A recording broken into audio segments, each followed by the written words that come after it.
Hello, hello. Happy Monday. This is the topics portion of our programming, because there's going to be multiple of it. I did the first coffee this morning. I'm going to start doing a morning coffee called the Devil's Brew. You're welcome to join me. Well, for morning for me, anyway. I'm on the West Coast. It's going to be at different times each morning, depending, but it's going to be sometime in the morning. So if you subscribe, you'll stay notified. Hey, Bex. Hey, Brandon. And then I'm going to do a stream. I'm going to do one of these every day at the new time, 3 p.m. Central. And it's going to either be a topic or an open panel or something. I want to do that peer support series, but it'll take me a little bit of time to put it together. And then in the evenings, we're going to have the open panels, the third place space hangout. And then if any of you want to collaborate on some content in between those time slots, there's openings. I'm looking to make this a full-time thing. Oh, speaking of, let me put my little Ko-Fi thing. I started a Ko-Fi and for I don't donations and stuff, tips and donations until we get monetized. So I'll throw that link in. So I'm going to try to, today is an attempt to wrap up pretty much everything I've been talking about up till now. It's a topic I've been wanting to do for a while. I'm giving myself about an hour. It has the opportunity, this one has the opportunity to sprawl. And what I'm doing, I realized as I went through the essay, is I'm not so much presenting the internalization of romance as Harold Bloom is presenting it, like his version and conception of it. I'm more using this essay and some of his general insights leading up to his specific presentation as parallels to some of the stuff we've been talking about, and to tie it in ultimately to that personality map, which I want to take a look at. A couple of things real quick. One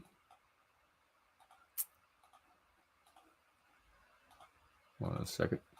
Okay, y'all remember this, and it had this zone of transformation, and then this was the levels of self-determination, where you're more like in charge of your outcome and circumstances. See, like down here you have the arrows and the external forces pulling you down, and up here you have some of these internal forces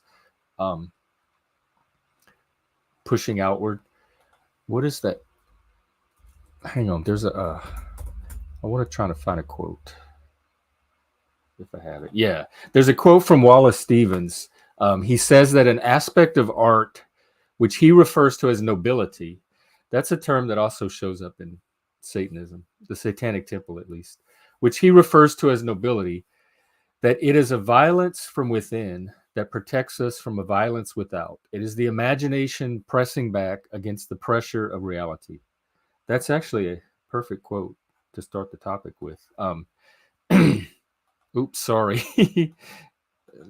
Was I let's see. Hang on, I completely got lost off track.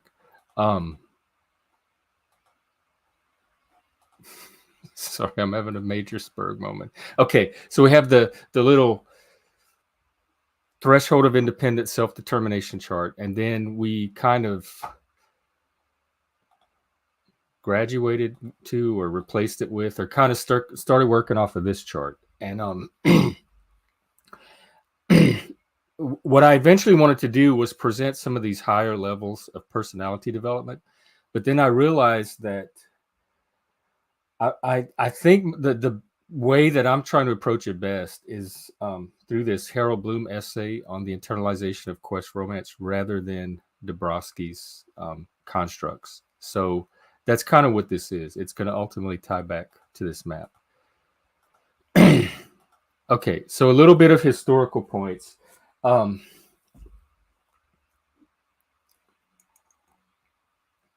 we talked about how let's call it Greek rationalism or Socratic rationalism kind of arose from this milieu of mythic, religious, um, based thinking and culture. And it kind of created this split. And that was really the first time in history that that kind of split had started to be created between the traditional mythical culture and this new rational, kind of logical culture. And ever since that point, throughout cultural history, you see kind of these alternations of and remember in Greece after Plato and kind of leading up to Aristotle, there was a reaction against rationalism from the mythical traditional side. So you kind of see those little, um, rationalism will reestablish itself in some new iteration or new form, and then the mythic traditional side will also like re evolve or change or like reestablish itself in some new form, and then they'll react against each other throughout history. And I believe some of what we're seeing today is one of those cultural shifts, or could be. But a lot of things emerge from this initial cultural kind of transition from uh, traditionalism, let's say, to rationalism. And one of the things, because in Greece at least, their mythological tradition, they even as far back as Homer in the Iliad, they saw themselves as fallen from an even greater golden age and mythology where men were even more powerful, more godlike than even they were. So they saw themselves as a degenerated form of a previous higher mythology, that was more advanced than they were.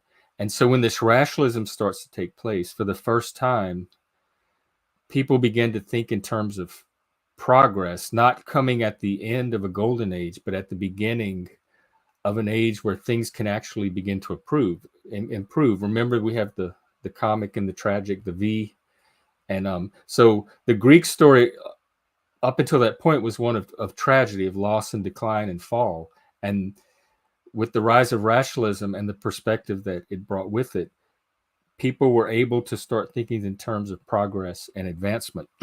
And some of that progress was because that was also when the individual, for the first time in history, was beginning to kind of differentiate from the family as a unit. So it was also the rise of the individual.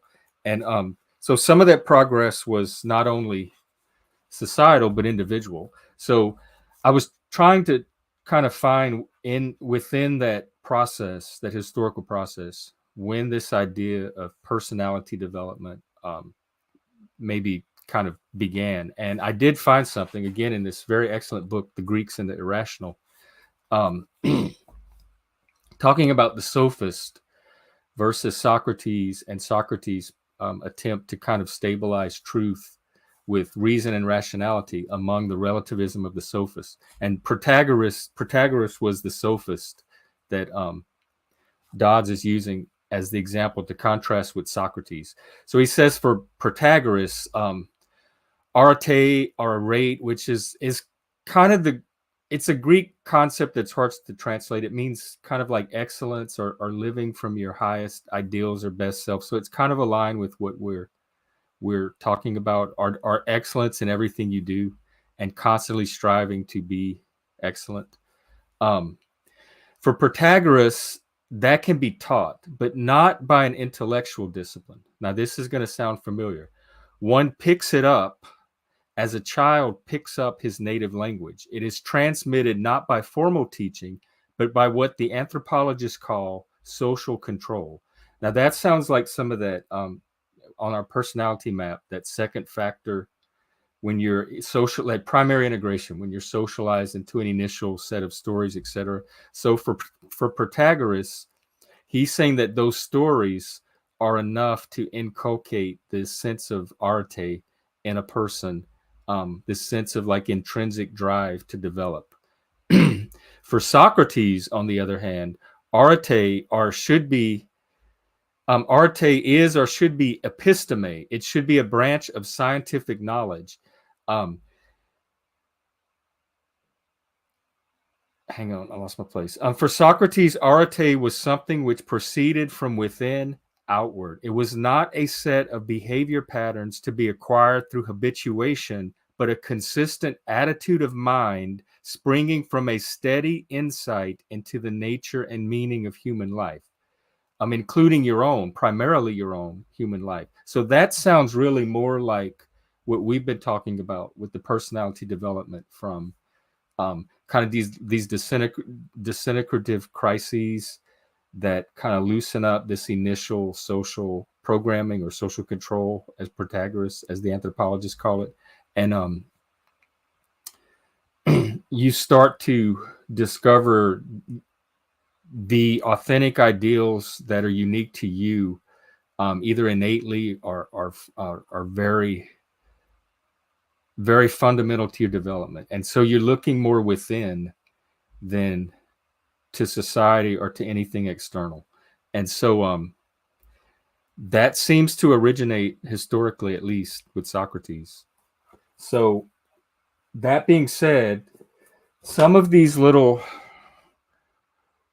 remember, like Alexander the Great, he conquered rationalism, left Greece. It applied itself to the Oriental and Eastern religions and abstracted concepts from them, and those religions kind of reacted. Eventually, we got Christianity, which was the establishment of a new traditionalism or mythology.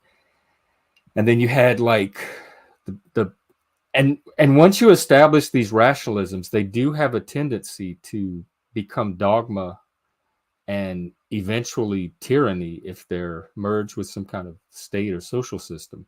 And so the Protestant Reformation against the Catholic Church was an example of the freedom from tyranny split. Eventually get the Enlightenment, scientific revolution. And in reaction to that, you get something called Romanticism, which was the attempt to establish to reestablish like that traditional mythic side in the face of the scientific, mechanistic worldview that was emerging from the Enlightenment, which is also where we get a lot of our social values from. And yesterday I looked at the development of rationalism and the upper class social values that kind of formed with it. And so rationalism itself, which I hold as a supreme value and I think is vitally important both to individuals and to a functioning society. I don't think we can have, at least in the modern world, society function without logic. And I'm reluctant to turn that over to the AI. So without some form of logic, I think we really need that. But the social values that arise are not always my social values, or the social values that I would want in a desirable society. My vision of how things ought to be, not how they are.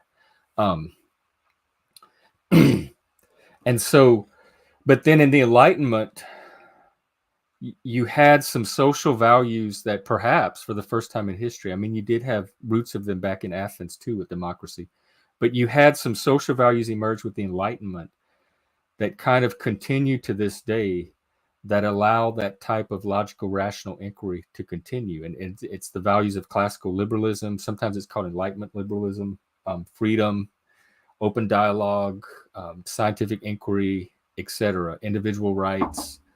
And those social values that arose with the rationalism of the Enlightenment, I do value. But what the Romantics tried to bring in, they were not anti-rational. The Romantic writers and poets were some of the most intelligent, thoughtful, rational people, and they had no quarrel with rationality itself. In fact, give me one moment, and I'm going to give you the exact phrase that Bloom uses because it's a good one. He has another essay called Romanticism and the Rational, to reason with a later reason. And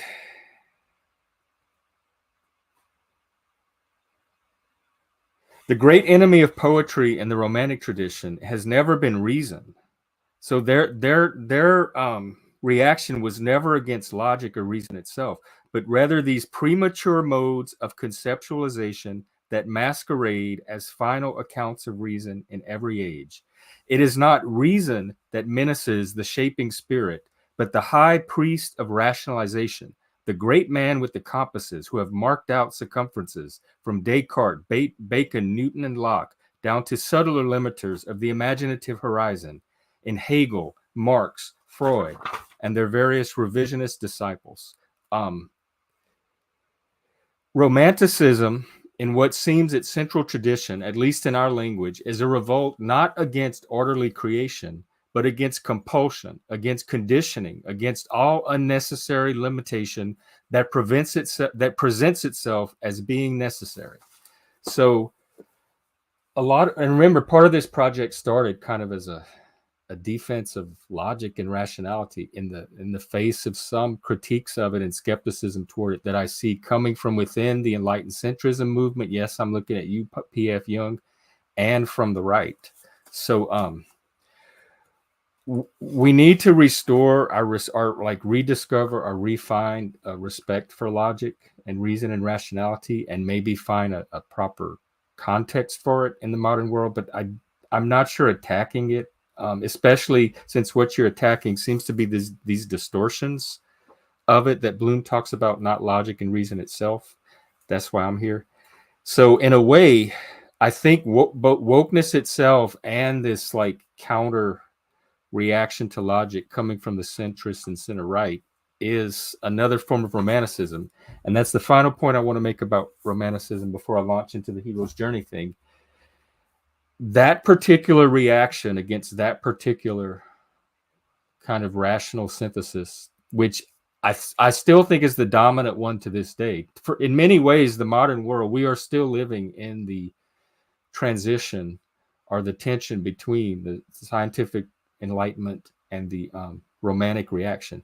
The pattern that the romantic movement and the artists and creative writers and thinkers in it set when they reacted to it is still the pattern today that other reactions are following in their reactions. So I think wokeness is still a form of romanticism or has analogs to romanticism. And I also think this, I don't even know what you want to call it, the new right, the new centrism, something, anti-intellectualism is also a form of romanticism. So by studying romanticism itself and that particular cultural shift or split, I think that can provide probably an unlimited amount of insight into what's going on today. And so can a look at the emergence of rationalism from this mythological traditional milieu in Greece, and then its collapse back into that kind of mythological thinking in the reaction to the Greek Enlightenment. So, oh God, I'm at 20 minutes. So I have my little book. This is The Ringers in the Tower. It's a collection of essays, early essays from Harold Bloom before he kind of really found his own track. He was a scholar of Romanticism mostly, and it's a collection of essays. This one is from 1968. It's called The Internalization of Quest Romance. I tried very hard to find an online copy, a PDF, anything, and I couldn't. So I have to work off this book, and I have a ton of little notes and quotes. I'm armed with quotes today, but I think you'll find the quotes resonant and relevant. So I think what I'm going to do is just hit the highlights, and hopefully it emerges into something coherent. Let's find out. So we talked about quest romance and the hero's journey being like the battle with the dragon, the overcoming of whatever's threatening the kingdom and restoring the kingdom, winning the princess, etc. In modern comedy, it's the son winning the bride from the father and establishing a new generation of society, etc. And part of that dragon fighting is kind of a descent, the hero's descent into a cave or into hell or into darkness, where he has to confront not only the dragon, but himself and his demons, and some initiatory ordeal that transforms him in the process. And so we're going to look at what happens when that becomes used as a pattern for internal development and facing the internal dragons and demons and resistances and darknesses and shadows in ourselves. So that's kind of what this is about. And of course, the biggest, or for many of us, the most looming shadow of all that we encounter when we first look in. Well, there's two actually, and Freud identified both of them, or reconceptualized both of them for us. We have the ego and the id, our base primitivistic instincts, that first factor from the personality map that social conditioning helps to civilize, and the ego, our inflated, distorted sense of ourself and our importance. Okay, so I'll just read. The movement of quest romance before its internalization by the high romantics was from nature to a redeemed nature, the sanction of redemption being the gift of some external spiritual authority, sometimes magical. So that's the classical hero's journey pattern. The romantic movement is from nature to the imagination's freedom, sometimes a reluctant freedom, and the direction and the imagination's freedom is frequently purgatorial. It's redemptive in direction, but destructive of the social self. So again, you see that that tension between inner development and that social conditioning, set of stories, programming that disintegrates at those second and third levels. Okay, let's see.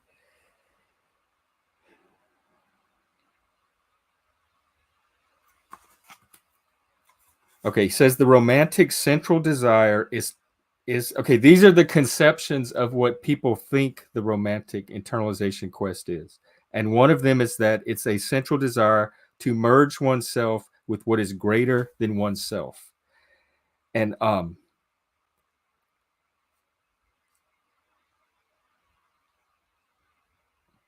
on, I don't know why I.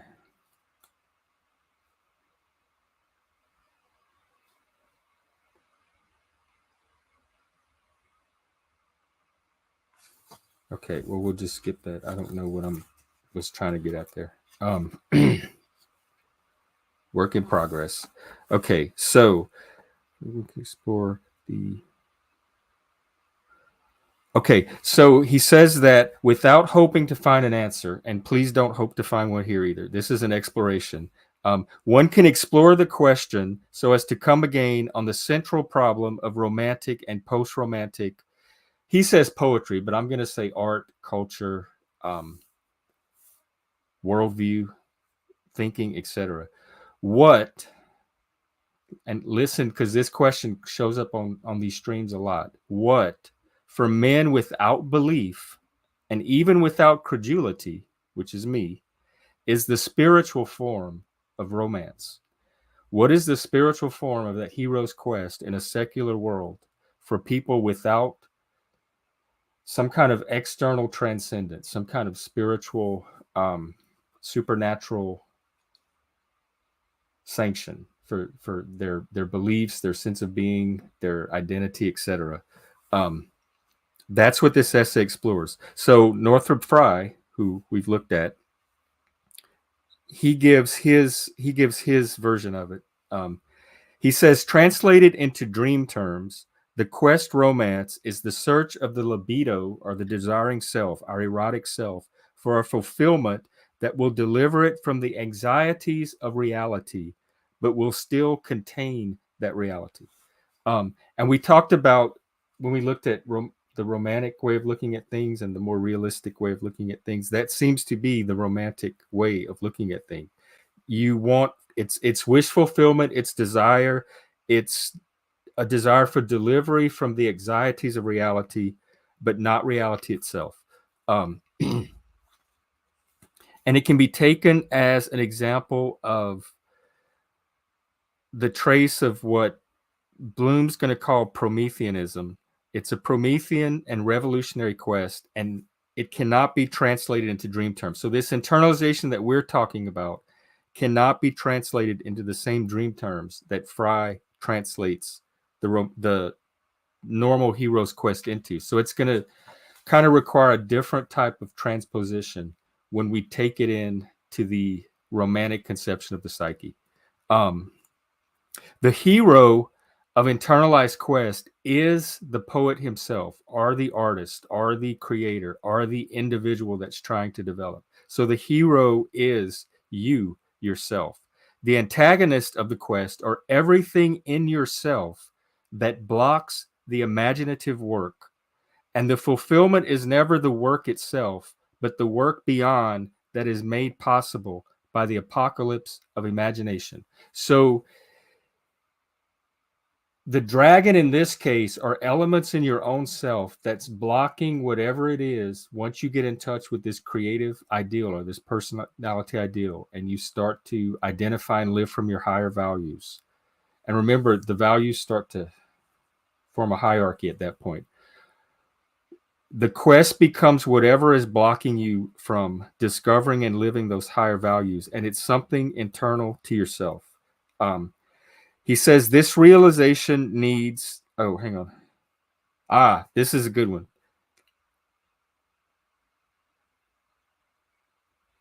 The Romantics tended to take Milton's Satan as the archetype of the heroically defeated Promethean quester. But they had a genuine insight into the affinity between an element in themselves and an element in Milton that he would externalize only in demonic form. You might have seen glimpses of that here today. I mean, not today, but on the stream when I talk about the emotional intensity. And if you go back to the personality chart, some of the overexcitabilities that show up over and over on that chart are the emotional overexcitabilities, the imaginational, and the intellectual primarily when it comes to the personality development levels, the higher levels. He says what is heroic about Milton's Satan is a real Prometheanism and a thoroughly internalized one. He can only steal his own fire. In romantic quest, the Promethean hero stands finally quite alone upon a tower that is only himself, and his stance is all the fire that there is. We talked about, hey Ken, what's up? We talked about the the satanic fire, the passion, the passions, lust, the primitive instincts, the animal nature, all of that. In my case, those emotions, those really intense, deep emotions that hit are part of my creative process. That's the satanic fire that I steal from myself, that I can use to drive me to these higher levels of development, of self-transcendence. Now let's see. He says the realization leads neither to nihilism nor to solipsism, or should lead to neither one.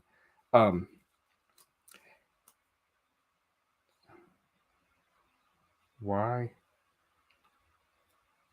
Part of it, I'm trying to figure out why I bookmarked some of the things I did, because I didn't want to write in the book. So I'm going to have to get better at this. This is also a learning experience. Okay, now this is from Northrop Frye again. He says, in Romanticism, the main direction of the quest of identity tends to be increasingly downward and inward toward a hidden basis or ground of identity between, and that's kind of what we're talking about with this internalization of this quest. Once we start going within, instead of looking to society or looking to others or looking to our initial set of values or looking to just our biological nature and just living from nature and what feels good and hedonism, it's kind of a perspective that transcends all of that and is able to draw on any of that, but is separate from that. And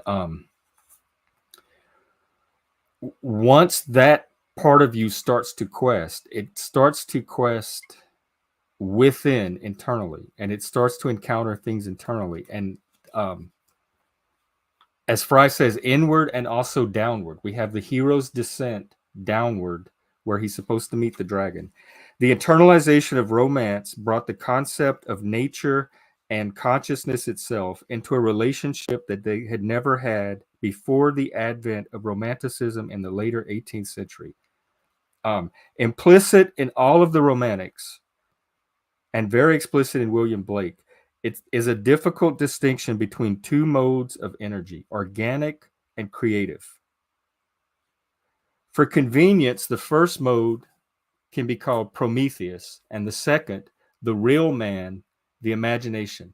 So we talk about that personality ideal, that authentic self, that real man, that who are you really, who are you as a person, who are you in this world to be, actualizing your deepest being, that acorn to oak, that inner core. He's calling the real man, the imagination, which he takes from William Blake. So he says generally Prometheus, there's two stages to this internalized quest. The first one is the Prometheus stage, and that has the poet or the artist as hero in the first stage of the quest. And this is marked by a deep involvement in political, social, artistic, literary revolution, even direct satirical attacks on institutional orthodoxies of European and English society, including historically oriented Christianity and the neoclassic literary and intellectual tradition, particularly its an Enlightenment phase. So here you can see Romanticism in its initial phase, the Promethean phase, the one that's turned outward, attacking the same things that are being attacked today. Let me read them off again. The institutional orthodoxies of European and English society, including historically oriented Christianity, and the neoclassic literary and intellectual tradition, particularly in its Enlightenment phase. That's the attack on logic, the attack on religion, the attack on myth, the attack on everything that had coalesced into Western civilization up to that point. It's coming from that romantic reaction. And I've pointed out a little bit of parallels that I believe that I identify in some of today's movements. The real man, the imagination phase, emerges after terrible crises in the major stage of the quest, which is typified by a relative disengagement from revolutionary activism and a standing aside from polemic and satire so as to recenter the arena of search within the self and its ambiguities. In the Prometheus stage, the quest is allied to the libido struggle against repressiveness, as Frye described. In the real man phase, nature is the immediate, not the ultimate antagonist. The ultimate antagonist is a recalcitrance in the self, and he gives several names from it, drawn from different poets. But he says the best single name, or the most traditional name, and the name that he's going to use is from William Blake, who calls it the selfhood. And in Blake, only the selfhood burns in hell. That's the part of us that's the only part of us that can burn in hell. The selfhood is not the erotic principle. It's not our desire, but it's precisely that part of the erotic that cannot be released in the dialectic of love. And Freud's theory of love is that what he calls object libido, our attraction or attachment to a person, starts out as ego libido or ego energy, and it gets projected outward onto a person who becomes kind of a carrier for that imago. And it's often related to our childhood experiences with the mother or father figure, etc. And at any time, that energy can be reconverted back into the ego libido that it started as. And that's how we fall in and out of love. And it's a naturalistic process.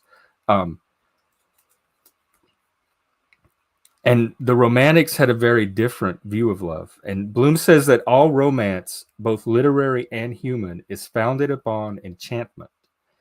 And I do hear a lot of enchantment in some of the stories that people tell on these streams. Some of it self-enchantment, possibly even my own. Freud and the Romantics differ principally in their judgment as to what it is in us that resists enchantment and what the value of that resistance is. Freud called it the reality principle. Working through the great disenchanter, he called it, reason, the scientific attitude, without which no civilized values are possible. So we need that logic, that reason, that scientific attitude, but there's a limit at which it can ossify into dogma and tyranny, and tyrannize over us. And hang on, I lost again. For the Romantics, it's more of a dialectical matter, as the two principles, that organic, which is that natural energy, that libido, that eros, that desire, that can point us toward our higher values, and the organic, yeah, the creative part, intertwined in resisting the enchantment. So the organic he describes as an anxiety principle masquerading as a reality principle, and it's identical to the ego's self-love that never ventures out to others. So there's a part of us that never fully, and I don't see how it could, like completely lose ourselves in another person to where there is no ego, like kind of a Dionysian. Even with the X, I had that sense of Dionysian mind melding, but there was a part of me that didn't meld and didn't melt and was able to kind of stay above and outside of it. Yeah, thanks, Kim. Hang on. Oh, thank you. You're doing your wrench. I'm gonna actually, I think I'm gonna be able to wrap this up sooner than I thought, as rambling and sprawling as it is. And then I think I will throw the link up and do a little panel if you want to come up in maybe like 15, 20 minutes. Okay. See, this is where I can't look at comments. So in the romantic dialectic of love, you have both the physical erotic principle, and you have this higher creative, like artistic, spiritual, aesthetic principle at work. The organic is the anxiety principle masquerading. It's identical to that part of the ego that cannot give itself over to love, that selfhood. And the creative resist enchantment in the name of a higher mode than the sympathetic imagination. He says nothing in romantic poetry is more difficult to comprehend than the process that begins after each poet's renunciation of the Prometheus phase for the incarnation of the real man. That personality ideal is not like the psychic maturation in poets and artists before the Romantics. So something changed with the Romantic movement in how that quest manifest after it reaches this external phase where it's directed at the external world and the libido is directed against repressiveness, etc.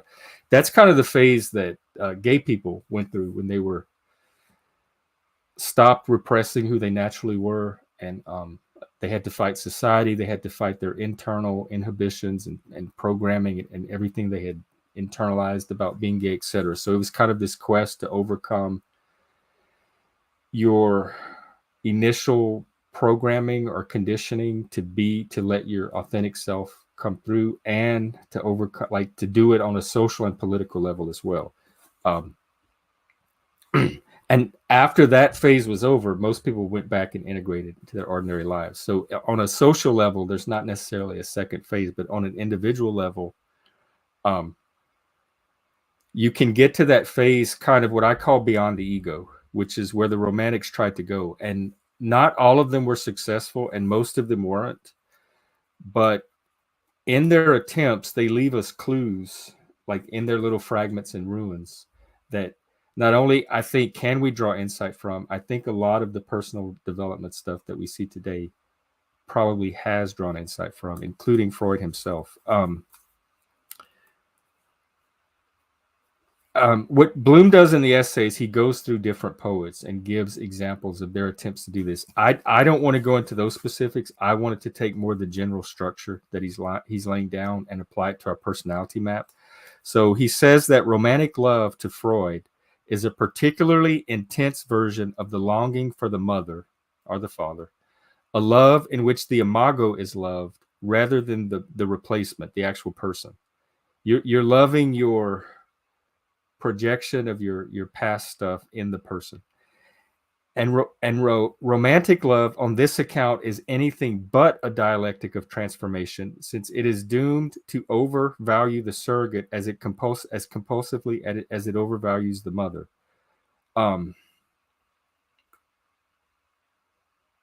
So in the Freudian version, the person that's carrying the projection is not significant to the psyche, only the projection itself that's trying to be worked out through the person. In the romantic version, both the person themselves gets romanticized or idealized, and that kind of shadow of the self that's being projected on it as well. So you have, again, those two, you have, it's like a dual source of energy or two streams. And on the personality map, you have that primitive instinctual first factor level. The social conditioning level kind of breaks up, and then you end up with that third factor level: will, conscience, creativity, whatever you want to call it, and the energy that comes from that streaming into your quest, your journey of personality development and transformation. All right, I think I just have a few more.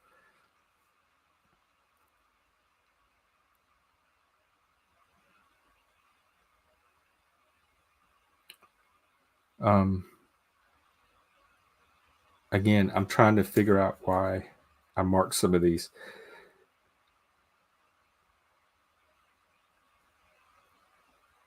He says there remains a considerable gap between the subtle perfection to which Freud brought therapeutic rationalism, which is kind of what I use applied rationalism in a lot of the work I do, and the mature romanticism that is self-transcendence in its major poets. So it's that self-transcendence, I think, that with that cultural shift from the Enlightenment to Romanticism, that romantic reaction to it, developed a new pattern for self-development historically that was not seen until that point. And it involves this stage beyond the external and beyond the ego, beyond the culmination of whatever your level of development is that you coordinate or measure by or project with onto anything external. He says the internalization of quest romance made of the poet hero not a seeker after nature, but after his own mature powers. And so the romantic poet turned away not from society to nature, but from nature to what was more integral than nature within himself. So the Promethean phase is kind of facing outward towards society. And the second phase turns away from both society and nature. Because there's this myth of the romantics were like disillusioned with society and black pilled and they went off and live in the woods. Where do you hear that these days? It's not people leaving society and living in the woods. It's people turning away from society and the woods and all of it and going within themselves.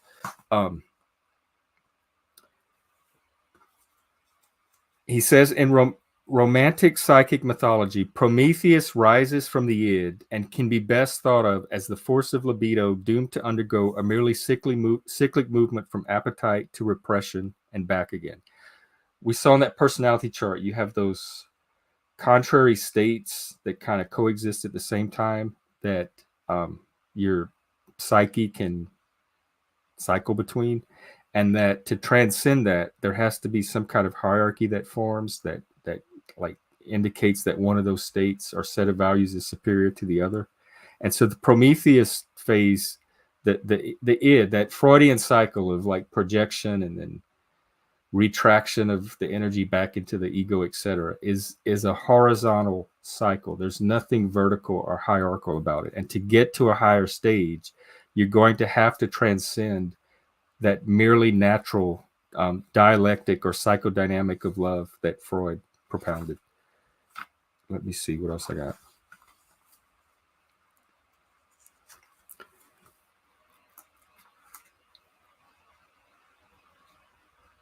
He says that romantic love, past its own Promethean adolescence, is not the possessive love of the natural heart, which is the quest of Freudian eros, moving always in a tragic rhythm out from and back to the isolated ego.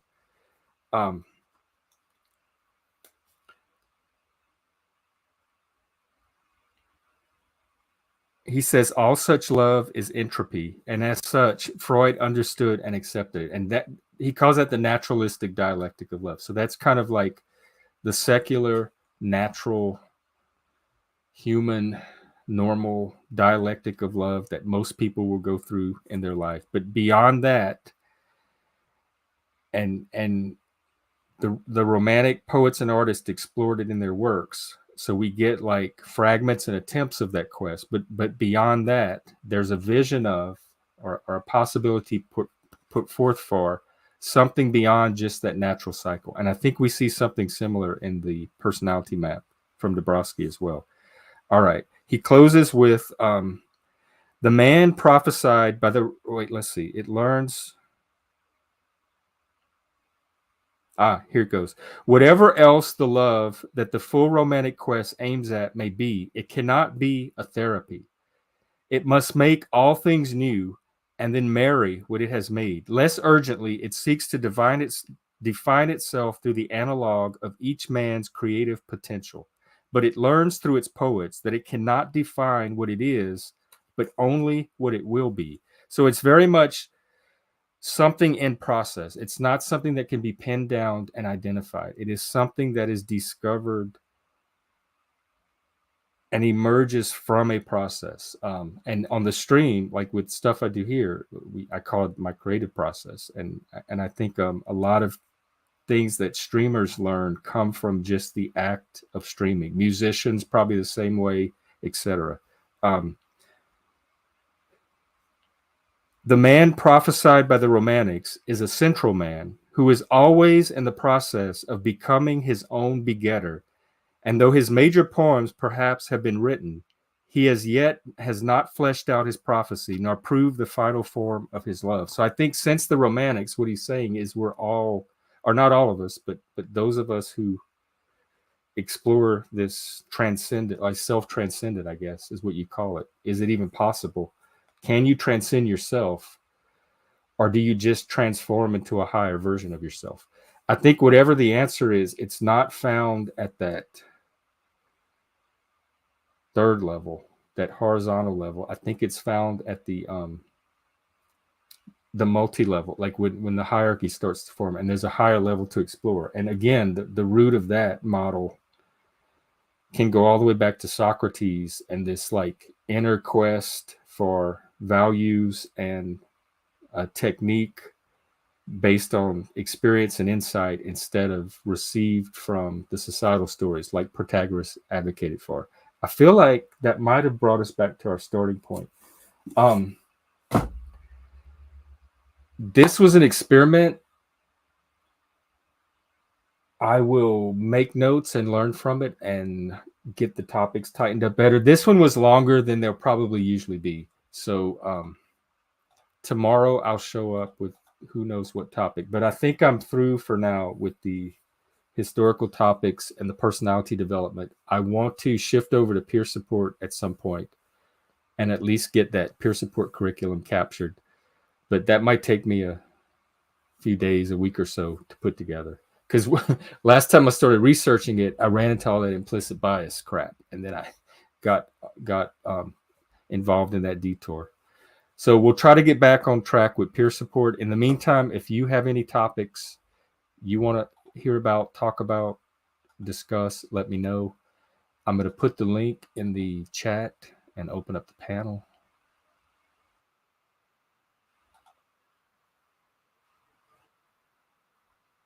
Y'all go. All righty, come on up, sugars.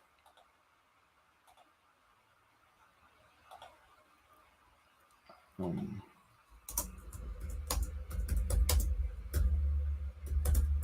right, hang on.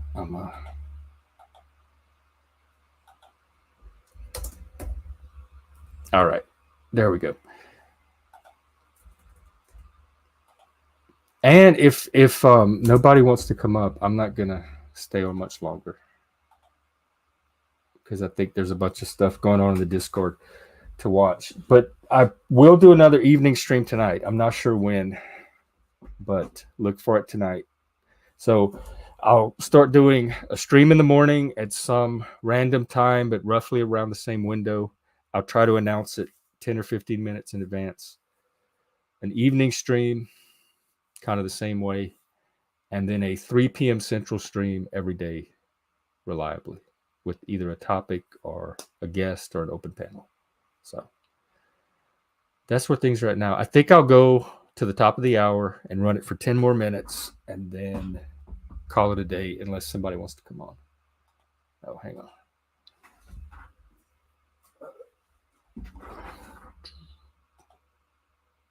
There we go.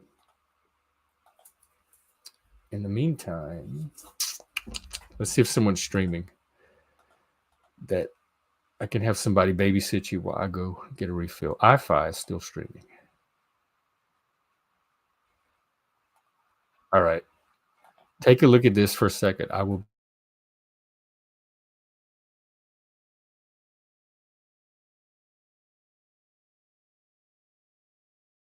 What if a state has no correlation whatsoever to religion? What about China? China has no correlation to religion whatsoever. And matter of fact, it's outlawed by definition. Well, let me explain. So here's my position. Are any marriages in China valid, Teriyaki? Are there Buddhists in China? No, all religion is forbidden in China by the Chinese government. So by there's, law, there's no Buddhism in China. There is no religion, period, legally allowed in China.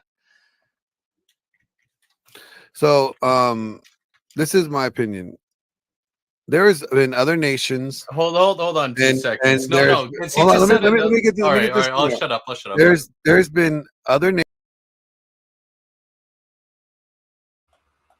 Ooh, he's really mad about something that China don't have religion or doesn't let religion happen.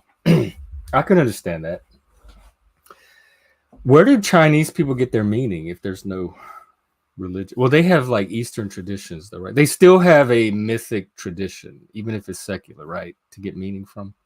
Like I said, I'm a Western chauvinist. I know nothing about the East other than I love their food, especially Thai food. And I have been hungry for some good Chinese food for so long, and I have not had it probably in years. I took it for granted as an adult that it was just Chinese food was something that just was always going to be around, and it's so hard to find up here. Like they have like every other kind. They have Vietnamese, Thai, Korean, all, but actual Chinese, just Chinese is not as abundant as it used to be. So, okay, I'm gonna do this. I'm going to do this. Okay. You ready to come on? I'll let you on. You want to be on camera or off? Okay. Hello. I'm back. Hi. You are back. What's been going on? How come you never let me on the panel that much anymore? Because it's X-rated and it's not Looney Tunes, but there'll be a few little times that'll be open and to like more types of people than it normally would be. And so today, like right now, I don't see any reason that you can't come on and chat and promote your channel. You want to tell everyone about Looney Tunes? Yep, we live. Oh, you're live. Oh, you're streaming? Hey, Looney Tunes land, we're back. Look, Just we're finally saying hi. back. We're just visiting. And when the next time you lately you haven't been on your panel in almost a week. Yeah, that is true. There's been a lot of changes around here. Here, I'm going to put your channel in the. That you keep picking me out. Yeah, I do. I not only just you. There's other people I'm kicking out too. But I'll be on tonight too, so you could stop by and say hi then, probably, if you wanted to. I'll be going on Simon Hectic's channel. You and Simon are doing a lot together lately. That's quite a little team. I think it's working. Mm-hmm. I did reach 3,100. Oh, okay. And there's like 20 more days to get to 4,000. We said we were going to try to do it by the end of June. I'm still trying to hit 500. I'm trying to get 4,000. I hope you make it. You certainly should. You've worked hard.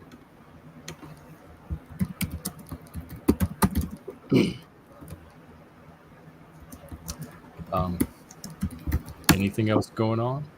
And I was going to go on. I did got new video outros.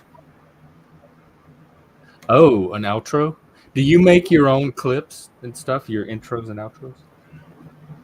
I, as an adult, did. Okay.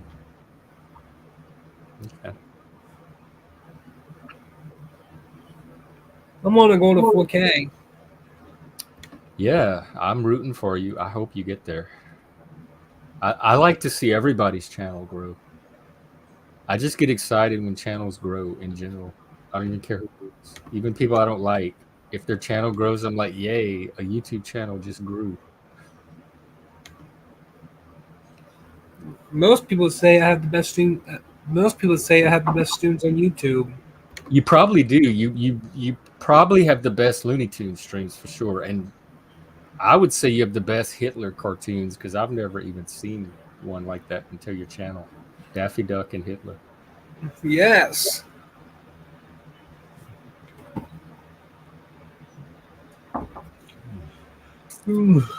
Hey, Frank. Hey, Frank. What, are you here for the shit show? The nerd stuff is over. The spurgery is over.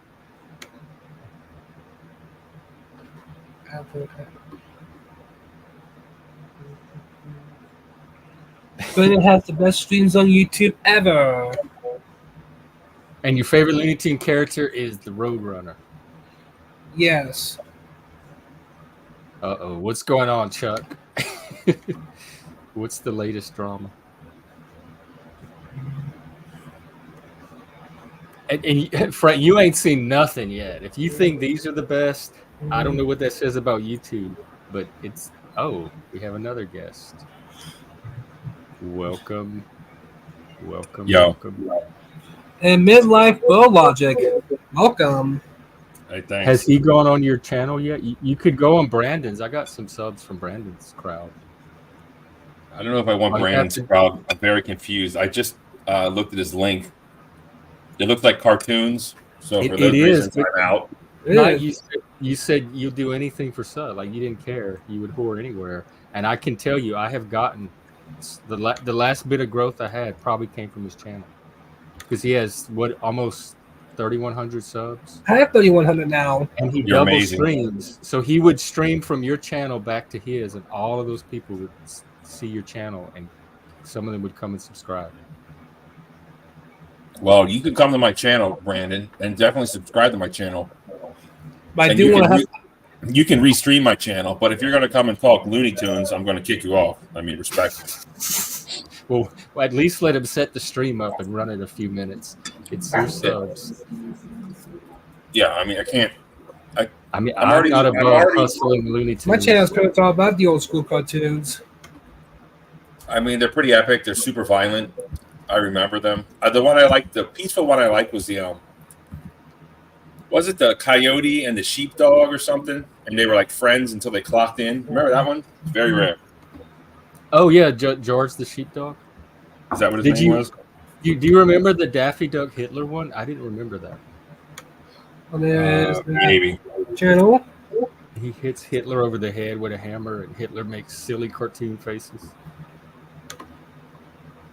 Secretly has a cartoon themed butt plug. Oh, see. Oh, I'm sorry. See, That's I told you it was X-rated, Brandon. I should not have put that up there. I'm sorry. What he said? I honestly didn't read it all the way when I posted it. I mean, Brandon, do me a favor. Send all those Looney Tune freaks over to sub to my channel so I can get 1,000 subs. Burner Security has a cartoon theme, but plugged in every time he puts it, it goes up with a task. And what was that question about X-rated? I said I know you don't like X-rated stuff on your stream, and that comment was a little bit X-rated, or could be. What was that X-rated comment? Maybe it's not. Maybe I'm. Brandon, who are your subs? Are we good? What's up, Chuck?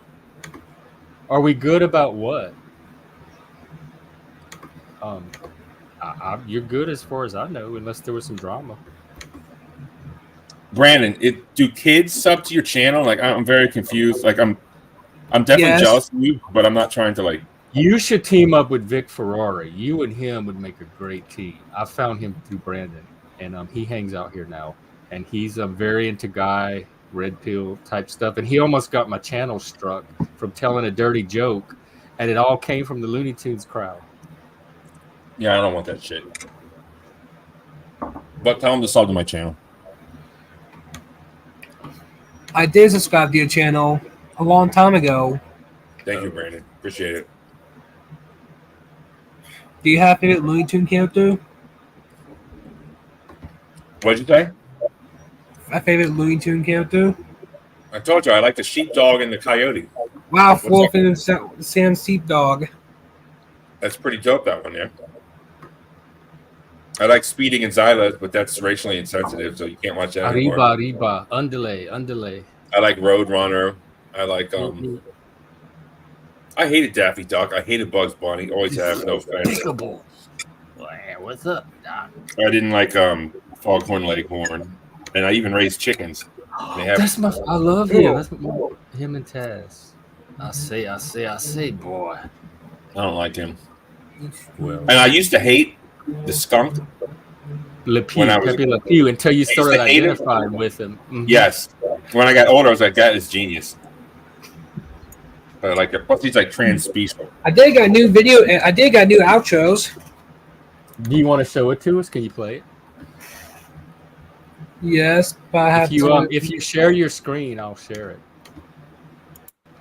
Brandon, do you live with? Yes. Do you have roommates? Do you have roommates? No. Do you live by yourself?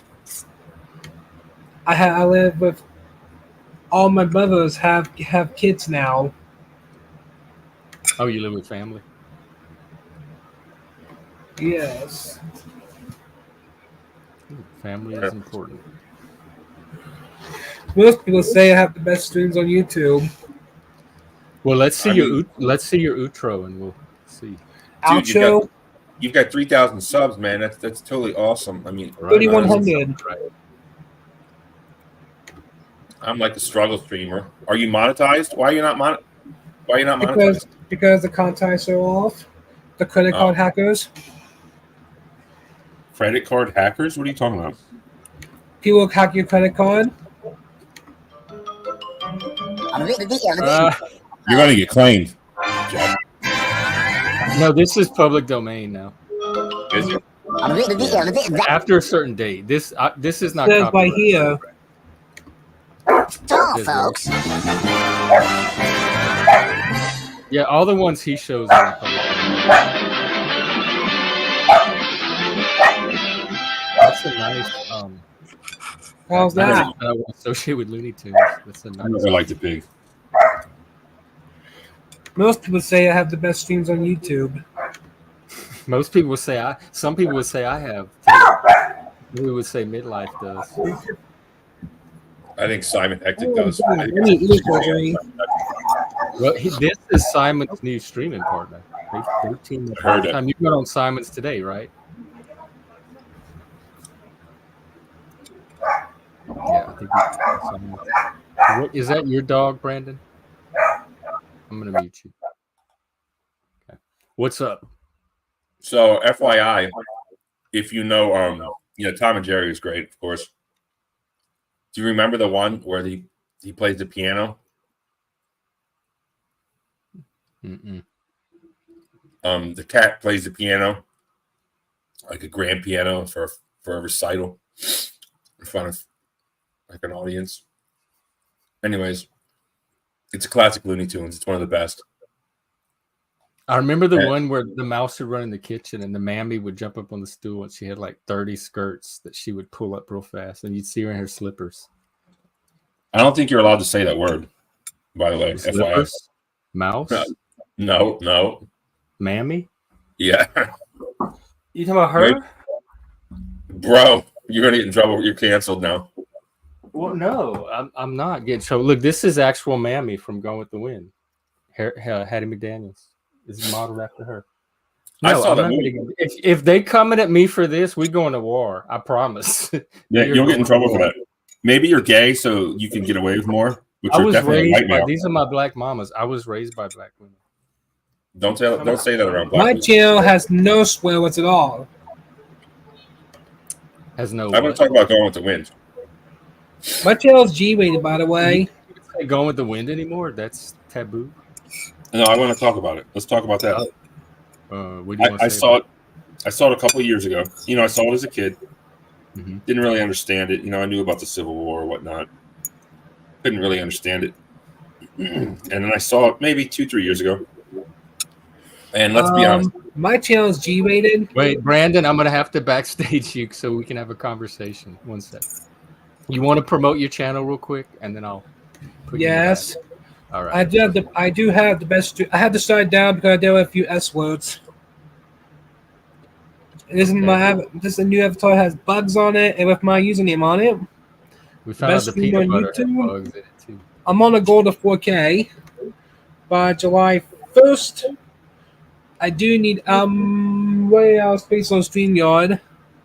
I only have about 10 minutes left of my free plan. Oh, okay. So I'm taking a break from And streaming you'll be my on channel for a few days and stream on Simon's instead. on Simon Hectics. Okay. We'll catch him there on Simon Hectics, and we'll see you later. Until it goes X-rated. Yeah, which Simon Hectics. Come on. All right. Well, take care, Brandon. It's good checking in with you. We'll see you in the panelverse. All right. All right. Hey, Moose. So, what were you saying? Going with the Wind. You saw it. Yeah, it used to come on TV, and I didn't really pay attention to it either. I mean, have you seen it or not? Are you familiar with the movie? I tried watching it as an adult, and the white people parts were boring to me. They were putting me to sleep, so I would fast forward to the mammy and prissy parts, and that's the only parts of the show that were interesting to me and that I remember. You're so stupid, and you really let me down, honestly. Because the truth is, most old movies suck, but that one kicks ass. And when you're old, I couldn't stand Scarlett. She's the type of like women I don't like. She's like everything I hate about women. Yeah, she's a fucking hussy, whammon, career oriented, never satisfied, total bitch. Yeah, you know, just a heartbreaker and just the worst possible thing to marry ever. Yeah, I couldn't even watch her on TV as a kid before I even knew how women were. I wasn't liking her. Well, I mean, I can't really go have a conversation with you, impromptu men on film, if you are not familiar with it. So, well, we could talk about Mammy and Prissy. Talk about who? Mammy and Prissy.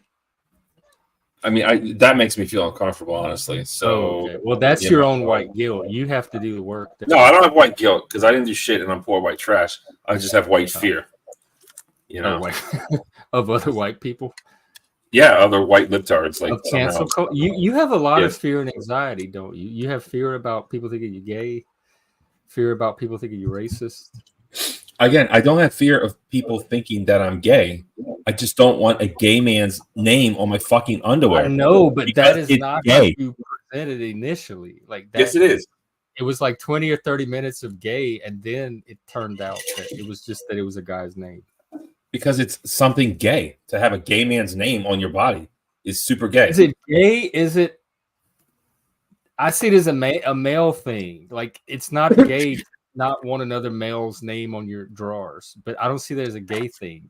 And I'm confused if gay wasn't even a thing, would you still not want a guy's name on your panties? I wouldn't. So it's nothing to do with gay then. Because I don't want some other man other than my goddamn father showing some type of ownership over me or something of that nature, and sitting around with someone's man's name right around my dick right before I'm ready to give a woman the best night of her fucking life is just wrong. And it's so cliche. You'll see, like, and look, I swear to God, I'm not looking at gay Instagram, right? But sometimes you'll be scrolling and you'll see like some fucking dude and he's like got a good body or he did some new steroids and he wants to show off, and it's so gay and cliche. He's got like his jeans and then he's got like his favorite pair of Calvin Klein underwears and he pulls them up a little bit so you can see he's wearing Calvin Kleins. And that apparently is the epitome of being sexy. And to me, it's like, you know what like Daddy Dom is, right? It's like, oh yeah, it's like, I do. it's like I definitely he's being dominated by Calvin Klein, and he loves Daddy Dom. Look, Daddy, I have your name on right around my dick, and it's just so. Calvin is not like the he's not somebody I would think of as dad. He's not like the most daddy of daddies.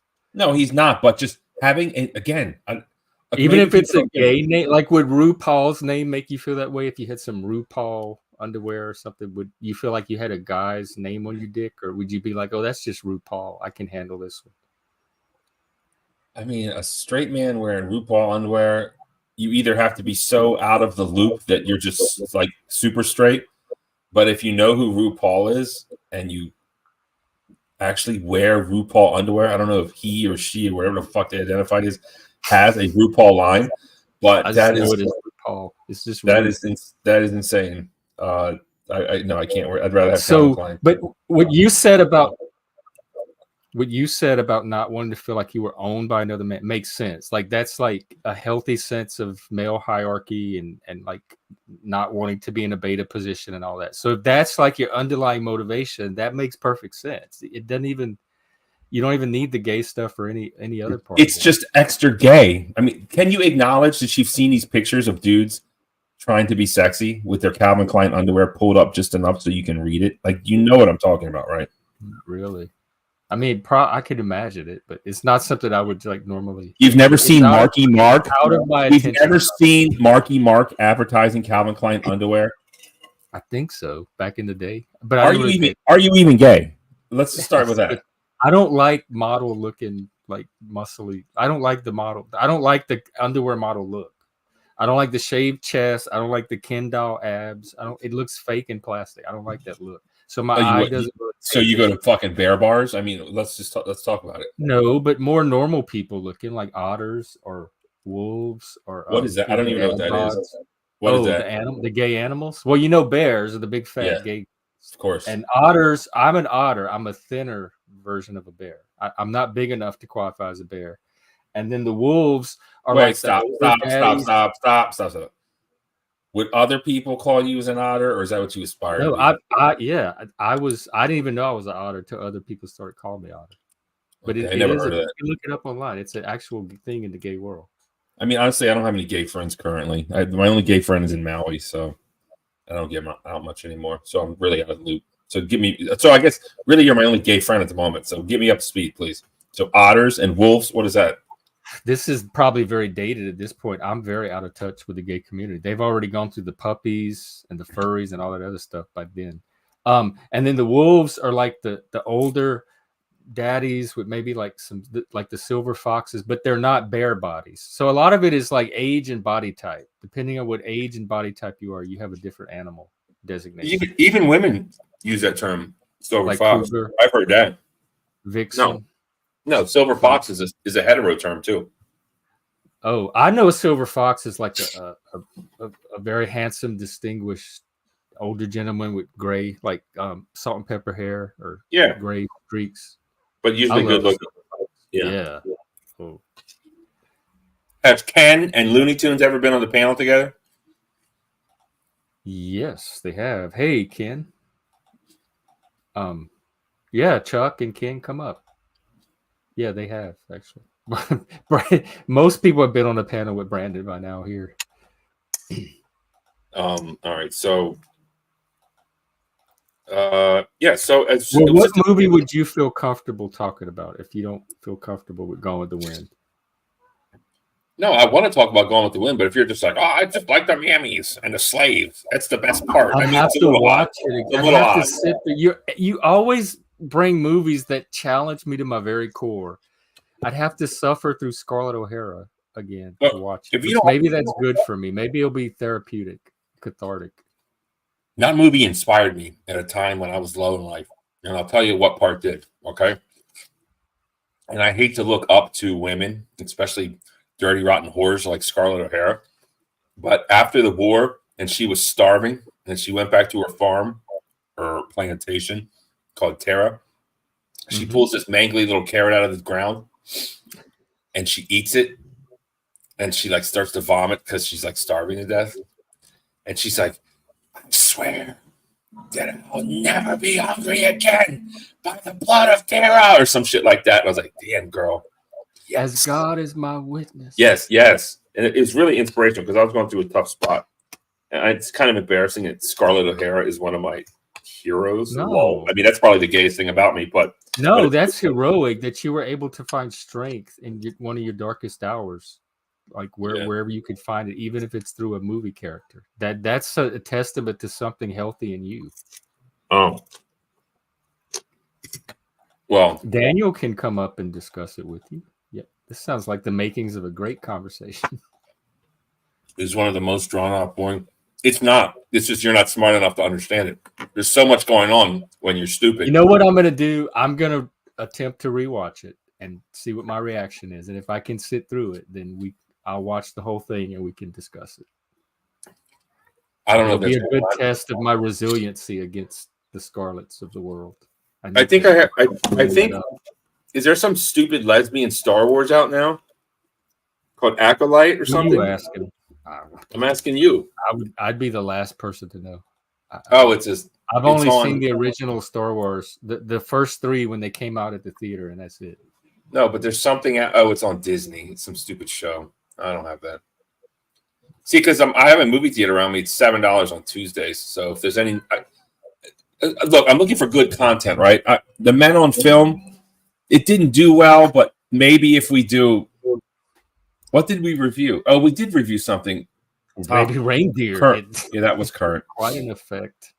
Maybe we can. I'm not completely gone with it. If I do Gone with the Wind, like that's not going to work.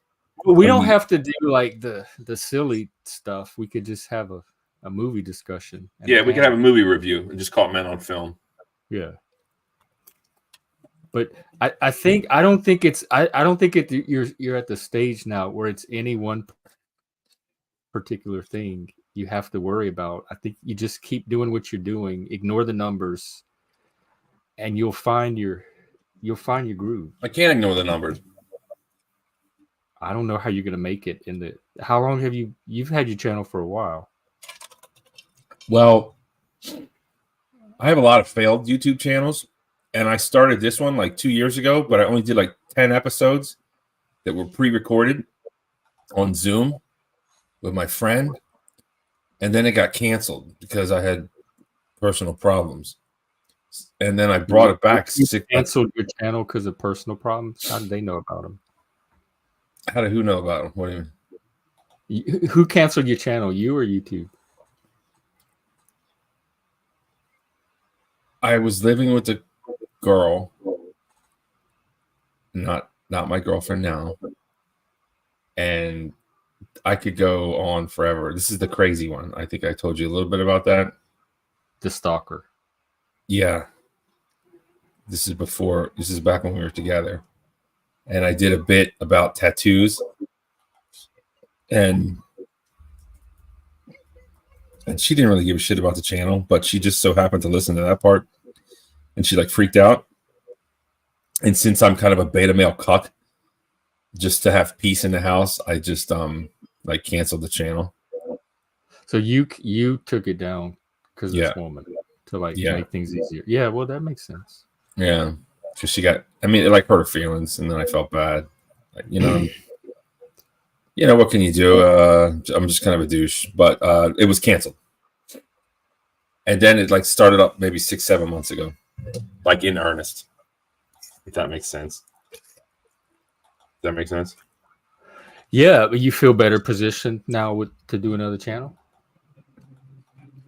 Well, yeah, I'm not living with a person who I didn't know was developing schizophrenia, who was going to call me a rapist, call my dead father a child trafficker, call up my sister's board of education.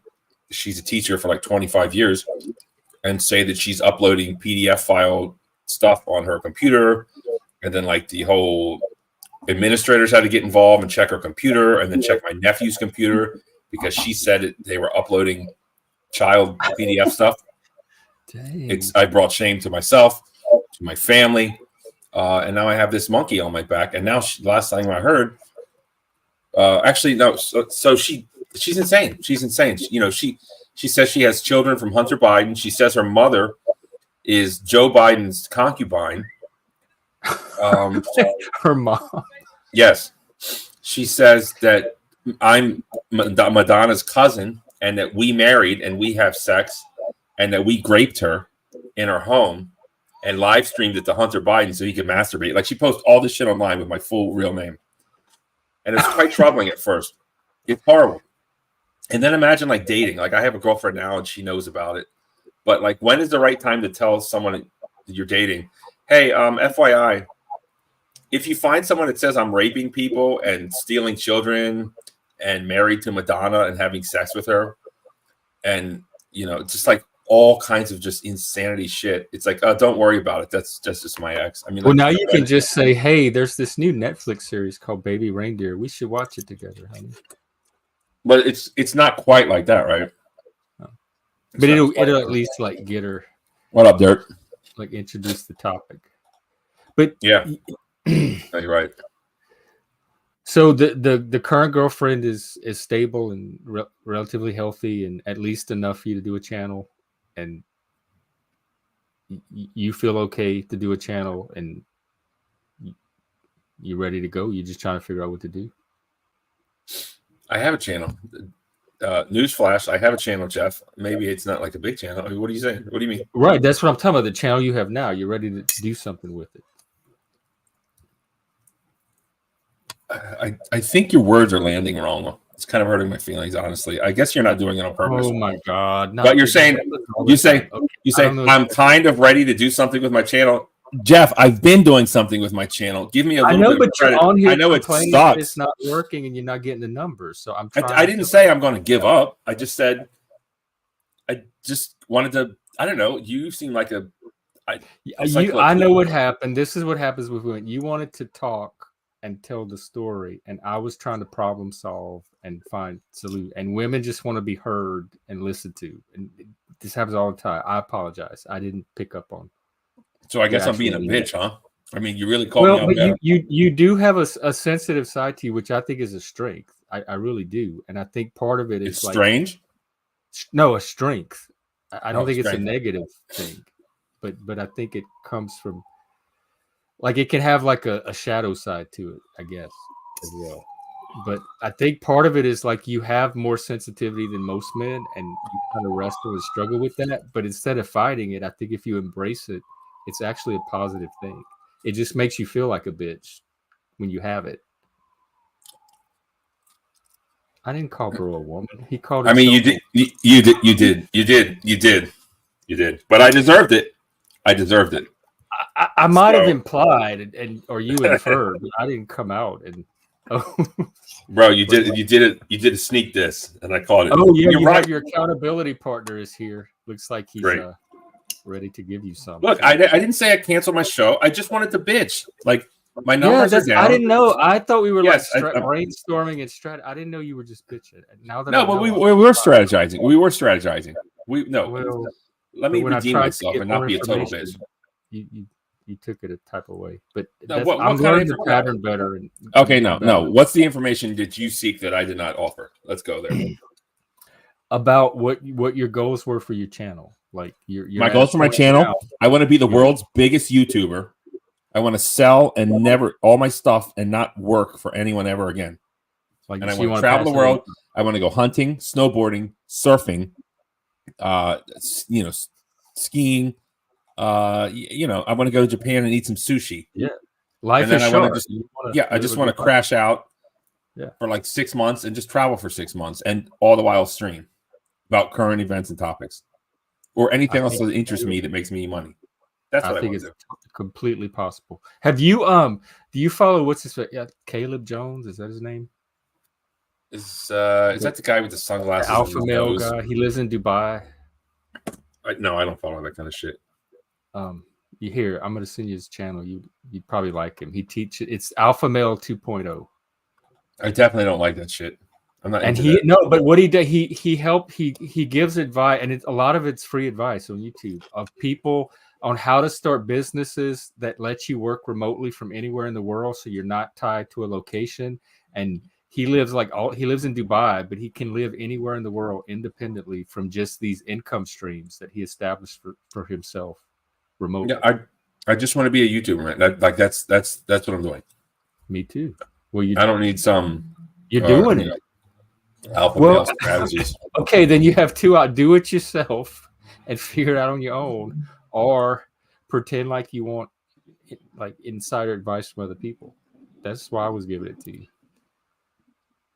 Oh, I mean, I am. I really am. It's funny. I'm straight and you're gay, and I'm acting like a total cunt. It's very interesting. It's my I know. I run into that even in relationships with other guys. I always so weird. I think it's the autism or something. I always end up in that role, like the less sensitive role. With me and Mike, we were good cop, bad cop. I was always bad cop, and he was good cop. And we had. Who's that? Your man? Yeah.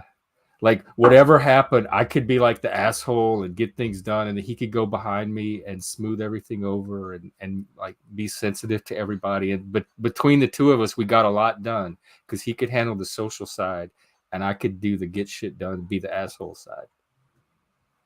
Aren't you broken up? Well, he's the one that died.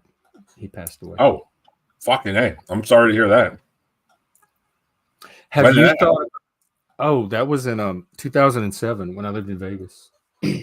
Oh, I lived in Vegas. No way. When? Twice, man.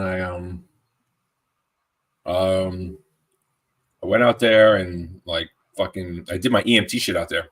I think around 2009. And then I went back to Colorado, and then I once I got my nursing degree, RN, and I got divorced, and I went out there again. I think out in like 2000, I don't fucking know, man, 12, 13, 14, somewhere around there. Oh, I mean, Vegas is great. You're what? Vegas straight? No, Vegas is great. I love it. It's my favorite city. I didn't want to leave. I left in at the end of 2007, so we just missed each other. But I love it. I was more successful in Vegas than anywhere else. Like culturally, socially. There's lots of work. Normal social life, normal jobs. I had friends. Like I was living a normal adult life, as normal as you can in Vegas. Male nurse, I know, very gay, right? Is that part of like what fuels your self-consciousness about homophobia and beta-ness? Is that working in that environment as a male, being a male nurse? There's that kind of stigma. I think you're reading it all wrong. I think I'm very confident in my sexuality. It's like it's funny. Then like I'm making jokes about it, or I am reading it wrong because you're the one coming in here talking about your insecurity. I don't want another man's name on my underwear. I don't know why other people don't feel this way, right? And I definitely don't want a gay man's name on my neurotic with a complex, but I understand it. It's not irrational to me. I'm just not that sensitive about like strangers having dominance over me.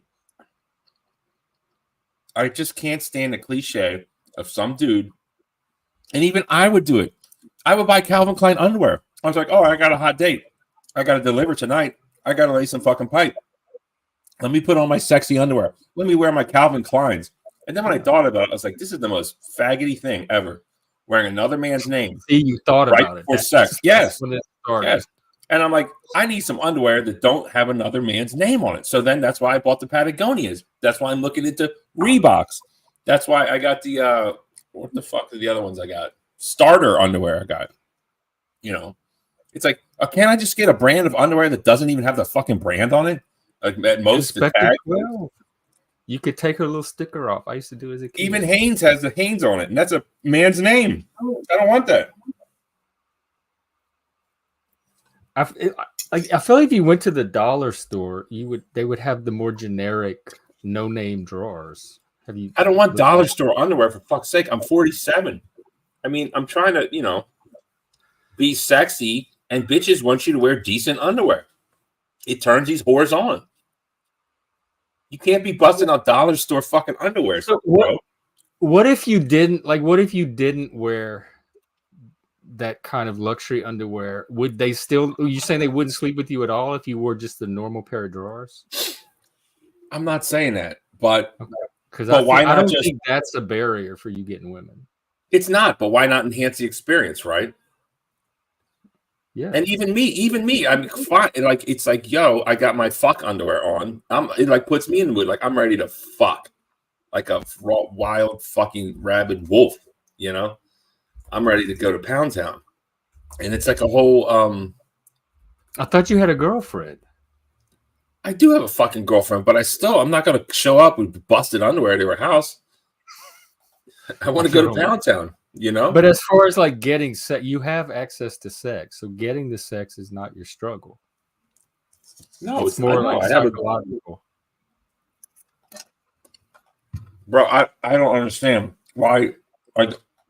Is your girlfriend like gatekeeping sex based on the type of underwear you wear?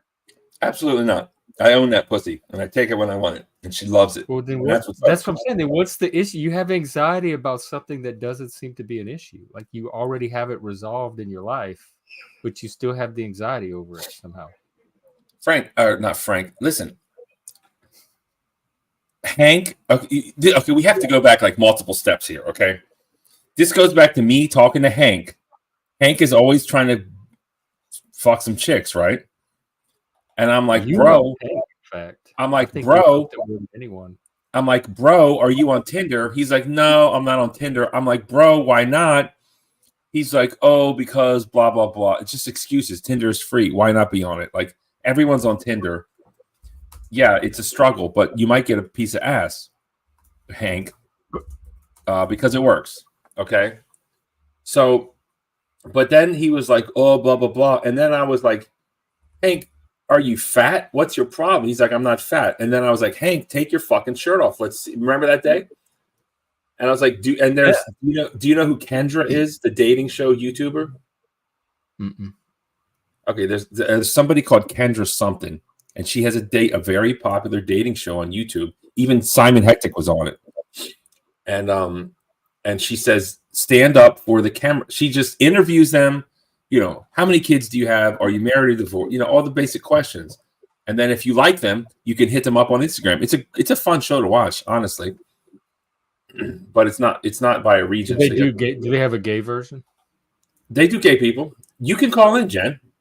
Jen X. Wait, what's it called? I'll try it. Kendra. Kendra G. Kendra G. All right, let me look at her. I can wear my antlers. Kendra G. She would love you. You'll get a clip, dude. You'll probably get 1,000 subs. Oh my god! All right, I'm gonna subscribe right now.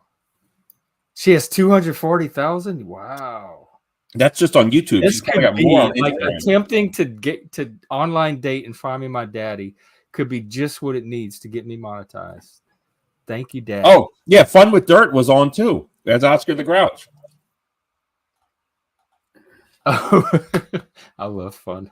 So part of the interview process, because you know when you're dating, when you're on Tinder, all these fat bitches. Wait.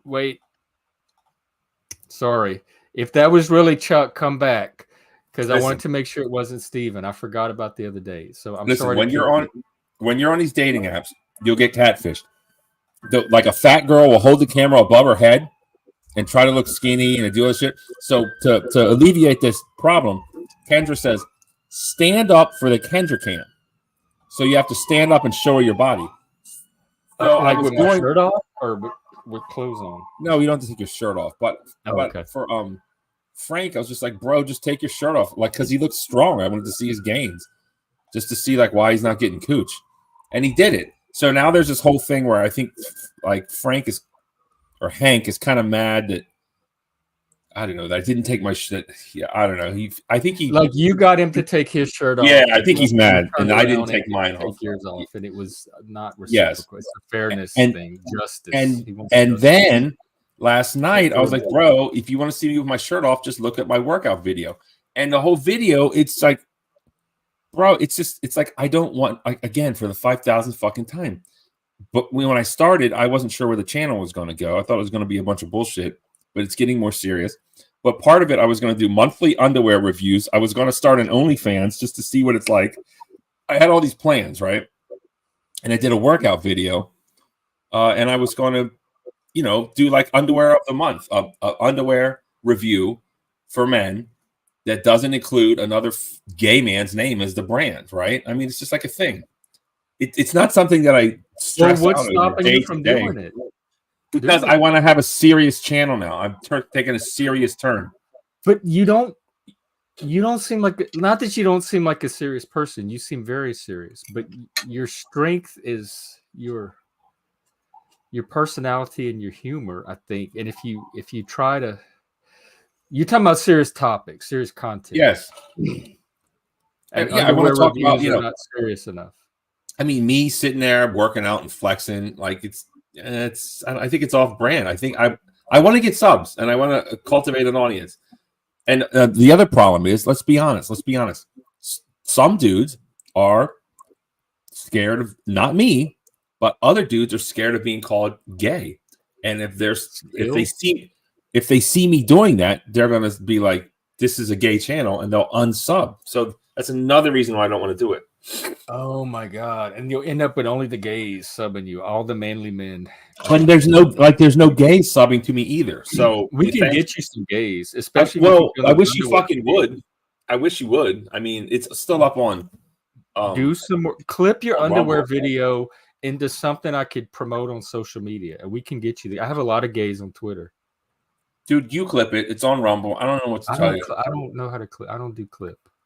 Well, whatever. I'll just post your Rumble video, and they can find it themselves. But I'm telling you, the easier you make, gays are like path of least resistance. The easier you make it for them, the more they have very sharp. You know how guys are, very little. They see what they like in a brief little flash, and they're going to follow it until something else hijacks their attention.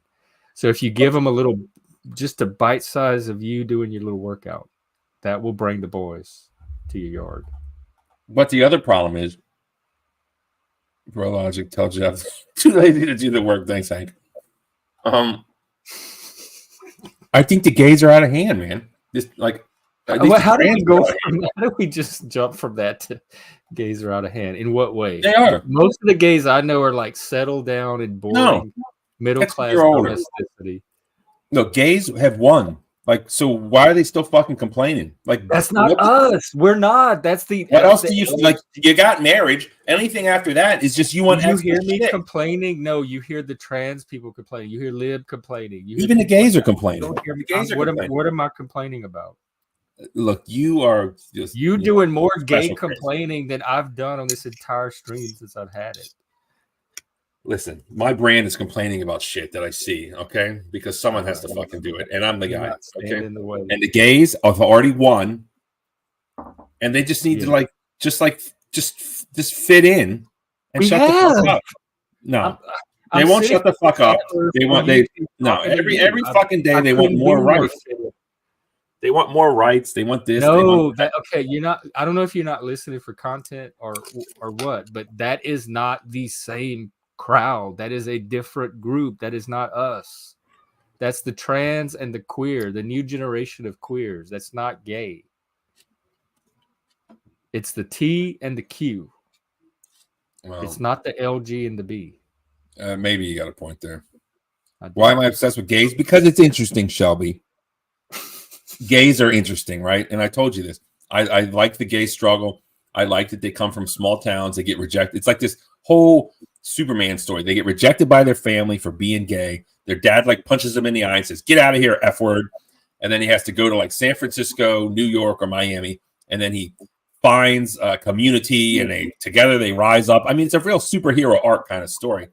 I love it. And I used to live in those gay cities, and it's cool, man. And I knew a bunch of gays. And let's be honest. Back in my day, we would call everyone, I don't know what, we would say things.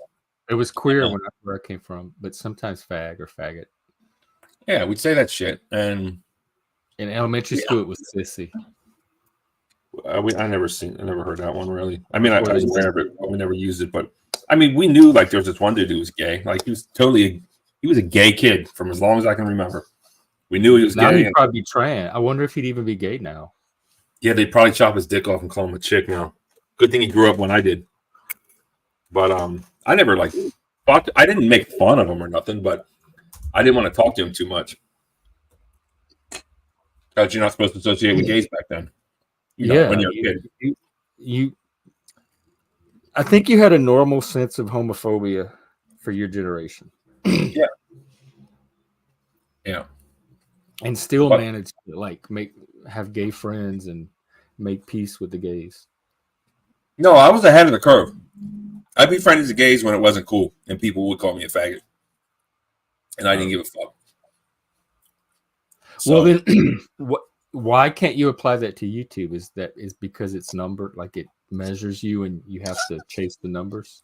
What are you talking about? Just go stream on YouTube and don't give a fuck, and just create the content you want. But you keep looking at numbers, and then saying, "Oh no, it's not working. I gotta do this. I gotta do that," and you're gonna just keep running around, like trying to randomly catch whatever the latest thing is. Well, no, I'm trying to sell myself, right? I'm trying to sell myself because I think I'm clever. I think I'm funny. Yeah, you are. I think you are too. Thank you. Or maybe people can maybe even hate watch me, which is cool. But I just need to get it's like fishing. You got to set the hook. I think you're doing it every time you come on a stream or do a panel, whatever. But I think you're also selling some insecurity along with that. That's kind of it makes you a more authentic, real, complex, three-dimensional person. And I think that's even more attractive than if you just tried to be the clever, witty personality. But so to me, you're bringing a sensitivity and vulnerability to that, which I think is also unique in addition to the qualities you named. So you have more of a package than I think you realized if you know how to work it. I think that showing your weaknesses and insecurities is an actual strength. Yeah, I whereas think it is too. Other people, like this guy you just sent me, alpha male strategies, like please, like anyone who puts alpha male in their title is a fucking chode, like just straight up, and they'll never tell you their insecurities. And give them a thoughtful critique. I won't see any more stuff, but leaving that aside, I think more men would benefit from doing what you're doing. So I think you can help to show that, look, guys, y'all don't have to be freaked out about this stuff anymore. It's okay to talk about it. It's okay to feel it. It's okay to think about it. So I think in addition to your charm and your sexiness, you have that to bring as well. You can kind of like path break and pioneer for men some new ways of being.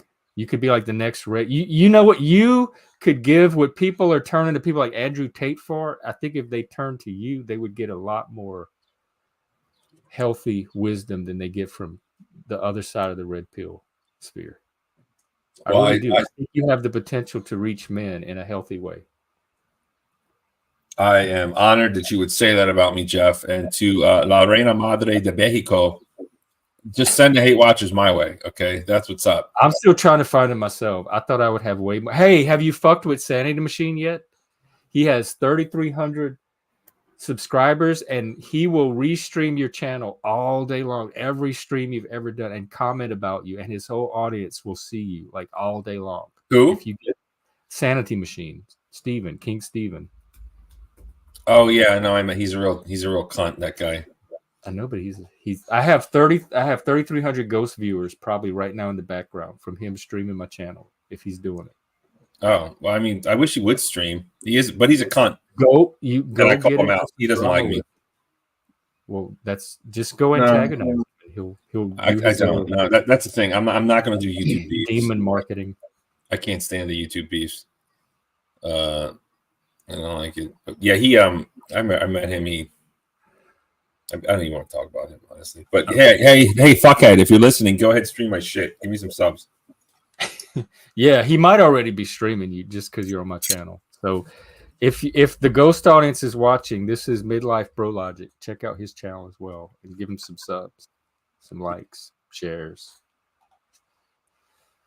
Let's see if our friend is on. Oh, he's not on right now.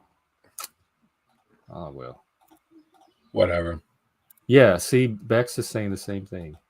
You could be like the new male, the male of the, what century are we in? 21st century. I don't know about all that. Look. I appreciate that, but I'm not. I don't think that I should be the. Well, I don't know if you get to choose it. It's what people resonate with. I think you're just trying to sell yourself, but that might be one of the like sectors that you end up naturally being your natural market. Look at this is from Moose. This is Moose. Yeah. Oh, I think y'all should like give each other another chance. No, I don't fuck with people that want to sue me and act like a cunt. So he's coming up. I don't think he's gonna sue you. I don't think so either. I think people throw that out when they get like defensive about things, because you did kind of come up on here with some aggression. Well, you have a lot of fucking dumbasses that don't admit the truth about themselves, and it hurts my fucking soul.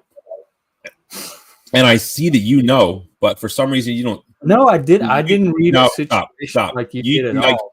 Because I've been in his situation before, and his resonated with mine very strongly. Listen, and you weren't even there for the beginning. You hopped in like on the end of it and started being. Let me tell you something about yourself. You're being a pussy. Blah blah blah. Between Moose and fucking the fake trans, whatever that person's name is, who's disappeared. Live. People just lie to themselves so much. And like when I lie to myself, you call me out, Jeff. I appreciate that. But these other sissies, let's just call them sissies. I guess you can't tell them when they're lying to themselves. I call Moose out, and Moose calls me out and other people out when he thinks that something doesn't make sense to him. So we do. That's just part of the game. You know goddamn well that Lib is not trans. Stop it. You fucking know this. Dude, just I'm the one that I'm the one. My turn. I'm not done. Well, I don't know if you're familiar with right wing. Okay, you're gonna talk over me. You're the host, I guess so. Just tell me when it's my turn to speak, Jeff. Go ahead. Go ahead. I don't know if you're familiar with right wing memes, but there was one that says, "I support the latest thing." Are you familiar with that? I didn't know it was right wing, but I know what the latest thing meme is. Well, there's a meme that says, "I support the latest thing," and it has like a Ukraine flag, a trans. And you think flag, Lib's just doing the latest thing? There. Lib is an edgelord, right? You know what an edgelord is, right? Yeah. He is an edgelord, and society has lied to him, as it always lies to everyone. But he is susceptible, and I don't know what phase he's in or whatever, but if I could, and I don't think he's going to chop his dick off, but I just don't want him. He doesn't plan to. Yeah, well, I just want to, I want to put more distance between him being lied to about being trans because he's got some weird feelings. Maybe he likes to suck cock or something or whatever. Like, who knows? I don't even want to fucking know, right? I want to put as much space in between him getting his dick cut off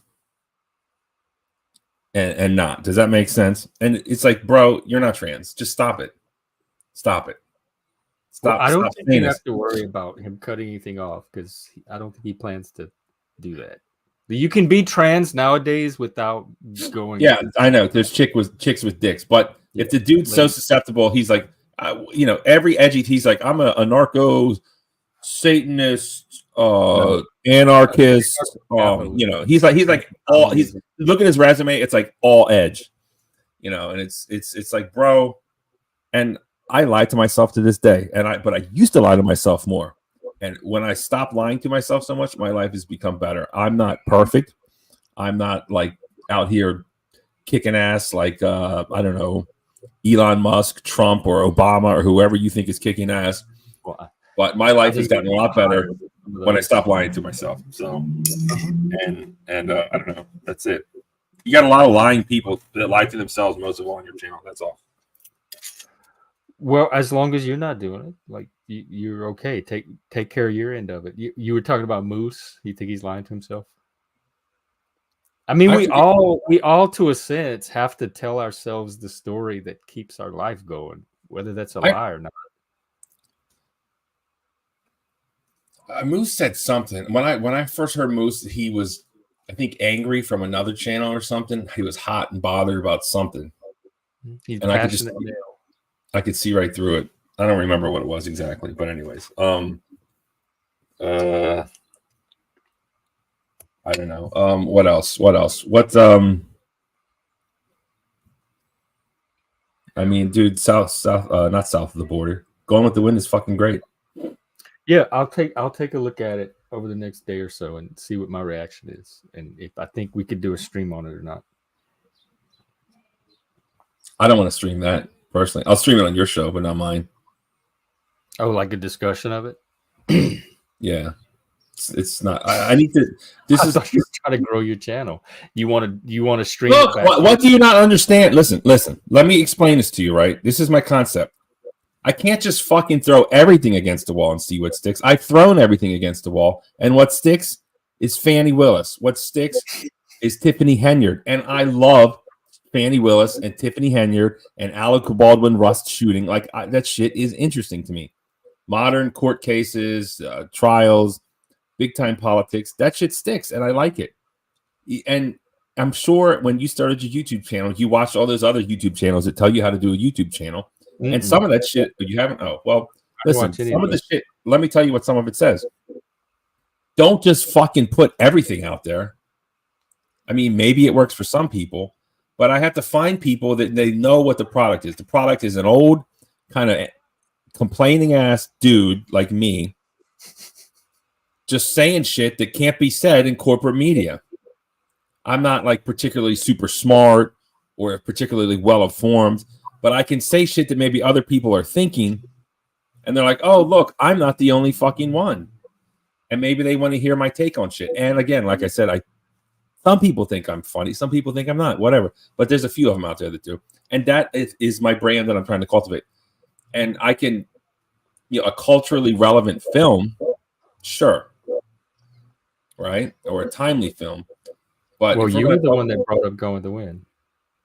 No, you brought it up, and I was like, no, you asked me if I saw it and we could review it. You suggested it as a movie we could review. Yeah, and then when I said I've only seen the parts with Mammy and Prissy, you said, oh, well, then forget it. If you're not going to watch, we can't discuss it if you're not going to watch the thing. You were talking about it. That's why I fucking logged on, bro. I mean, we can go back if we want to. I was talking about. Swear to God. What was that? I was like, oh my God, this gay man loves Gone with the Wind. I love Gone with the Wind. And remember, I had that gay roommate. Did I ever talk about my gay roommate? We had the same fucking birthday. Hold on, stop. We had the same birthday. I didn't know this guy from nobody. I put an ad out because I lost my roommate because he got all wiped up. He found some bitch and left me. That's fine. This fucking old New York gay guy comes out, and he has the same fucking birthday as me. I didn't even know it. He turned 50 when I turned 25. I mean, is that fucking weird? Is that like some spiritual shit? Probably just coincidence. But what? It's a big fucking coincidence, Jeff. And I didn't understand like how gay people were like.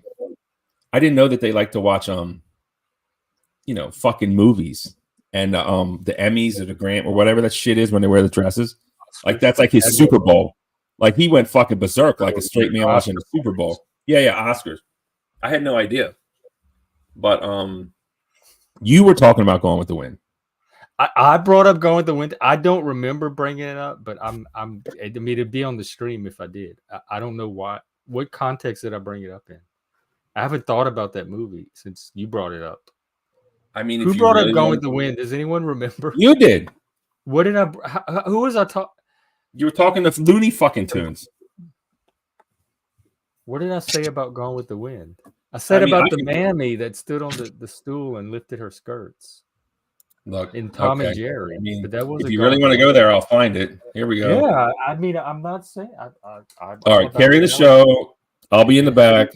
Lol, and I'll find it. Okay. All right. So just, I don't know, say something. Hold on. Let's go. Do a local thing. Yeah, we could watch Tu Wong Fu.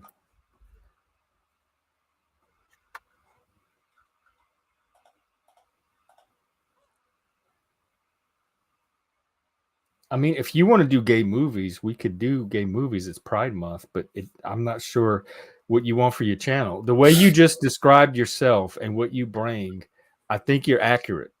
I think you have a very keen awareness of what you offer. It's just wait, connecting with the people. Stop. Either you're going to admit that you were talking about Going with the Wind, even in a just in passing, perhaps.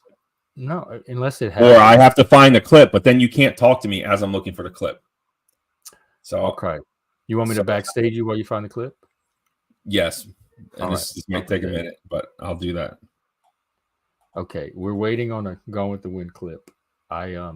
He said he came on because I mentioned Gone with the with the Wind, but I don't remember mentioning. Can't think of why I would say it, but maybe I did. All right, he'll be back.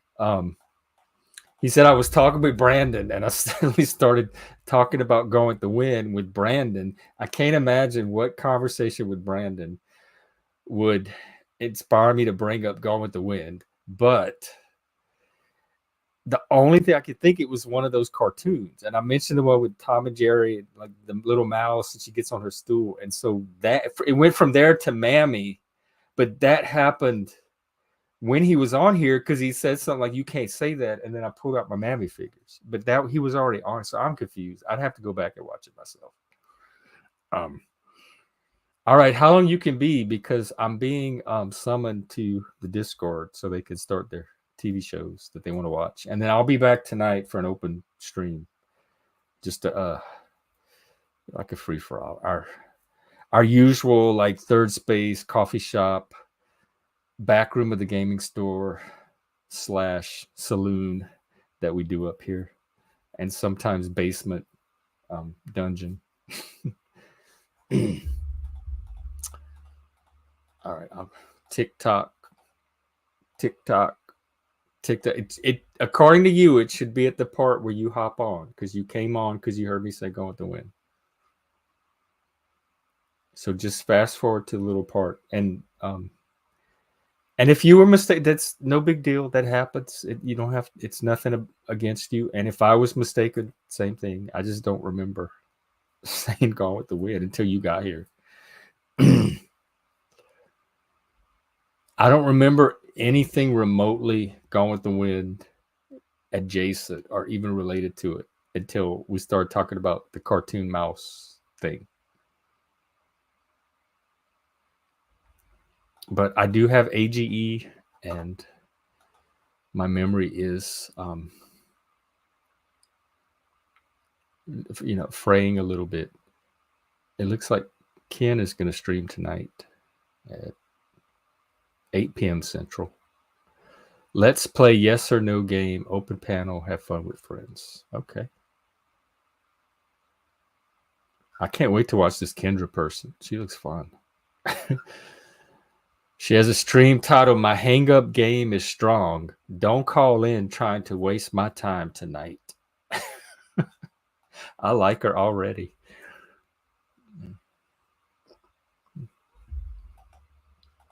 All right. I'm trying hard not to go anywhere. I got to pee, and you got like 2 minutes. I'll give you. And if not, you could just send it to me on Discord, and I could look at it. You could clip it or something.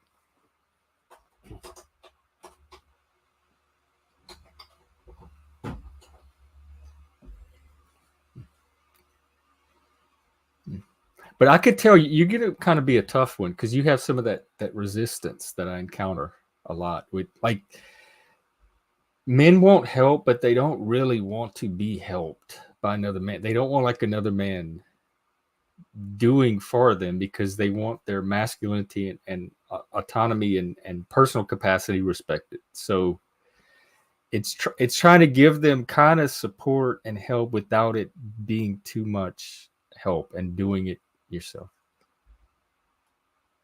Oh, you checked, Daniel?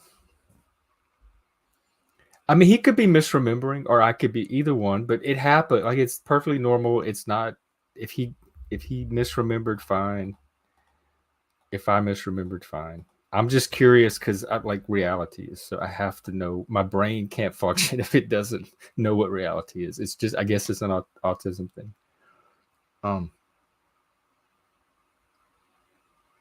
But either way, it's not a big deal. Barnabas, I think you do. I think everything you said is correct, and I think you have something to offer. I think I have something to offer. It's just getting us in front of the right people, or maybe we don't. Maybe because of our generational like bias, we're Gen X, and 20 years ago we would have had something to offer, but in this modern age, what we think we have to offer is like outdated, or people don't need it anymore, and it's kind of like that generational blind spot. Maybe that's what's going on, or it could be the Mandela effect. Maybe we're remembering that we think we have something to offer, but it was really not a monocle. The Berenstain Bears, is he?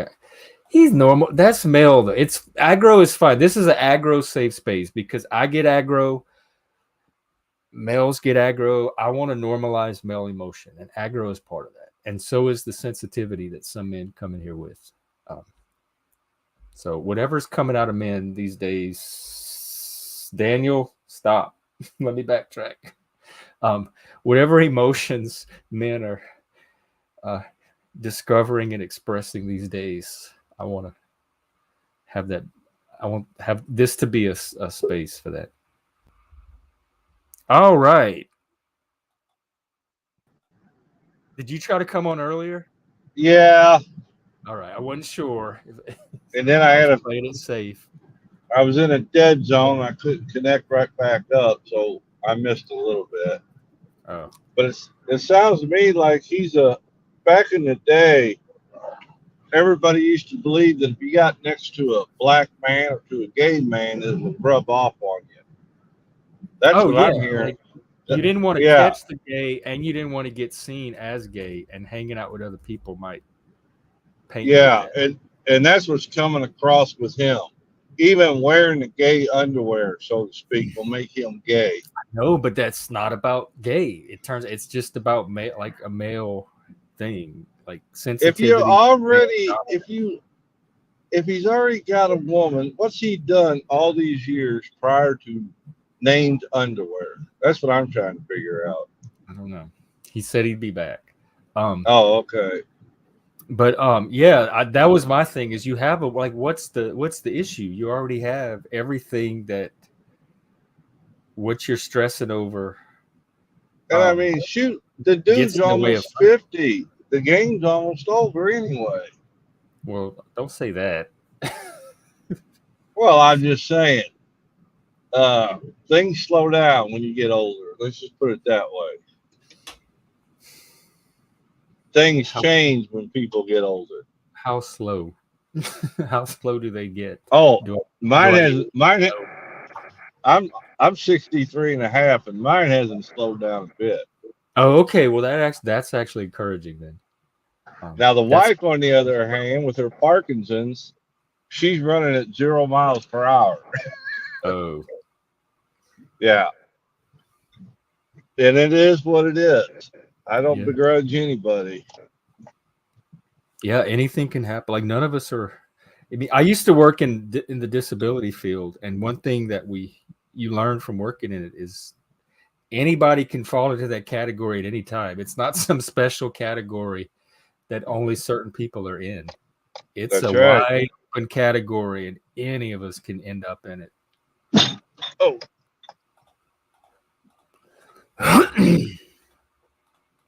So what's going on with you? What's I finally was able to give the squirrels a layoff notice for my old internet.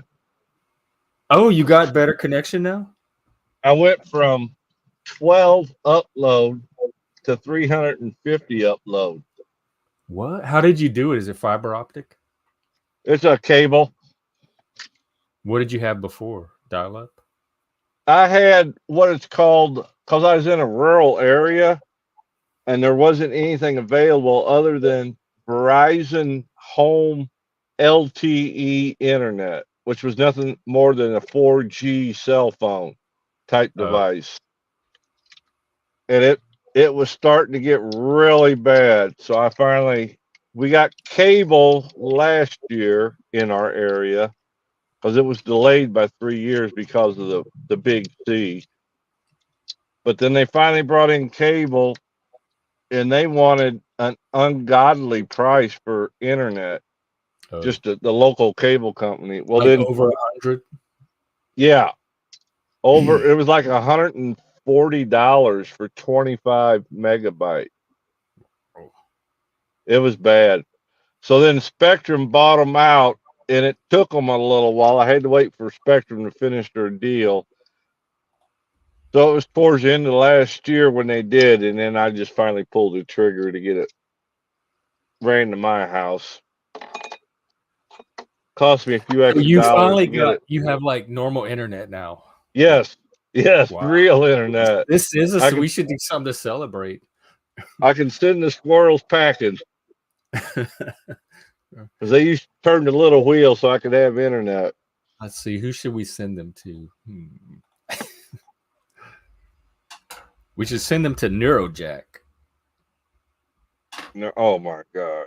Well, that's where midlife would fit in. Maybe he wants to be a passport bro. Sounds like. I don't think I think midlife is going to surprise himself and us. Oh, I think there's more. Or is he going through a midlife crisis? A midlife? Well, it could be. And some midlife crises can last a while. They're not just like life. I can attest to that.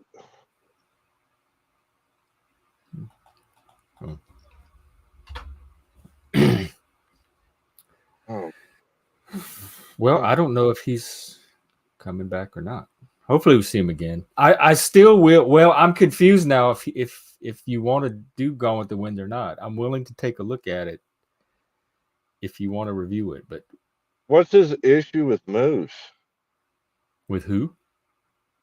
Midlife, his issue with Moose.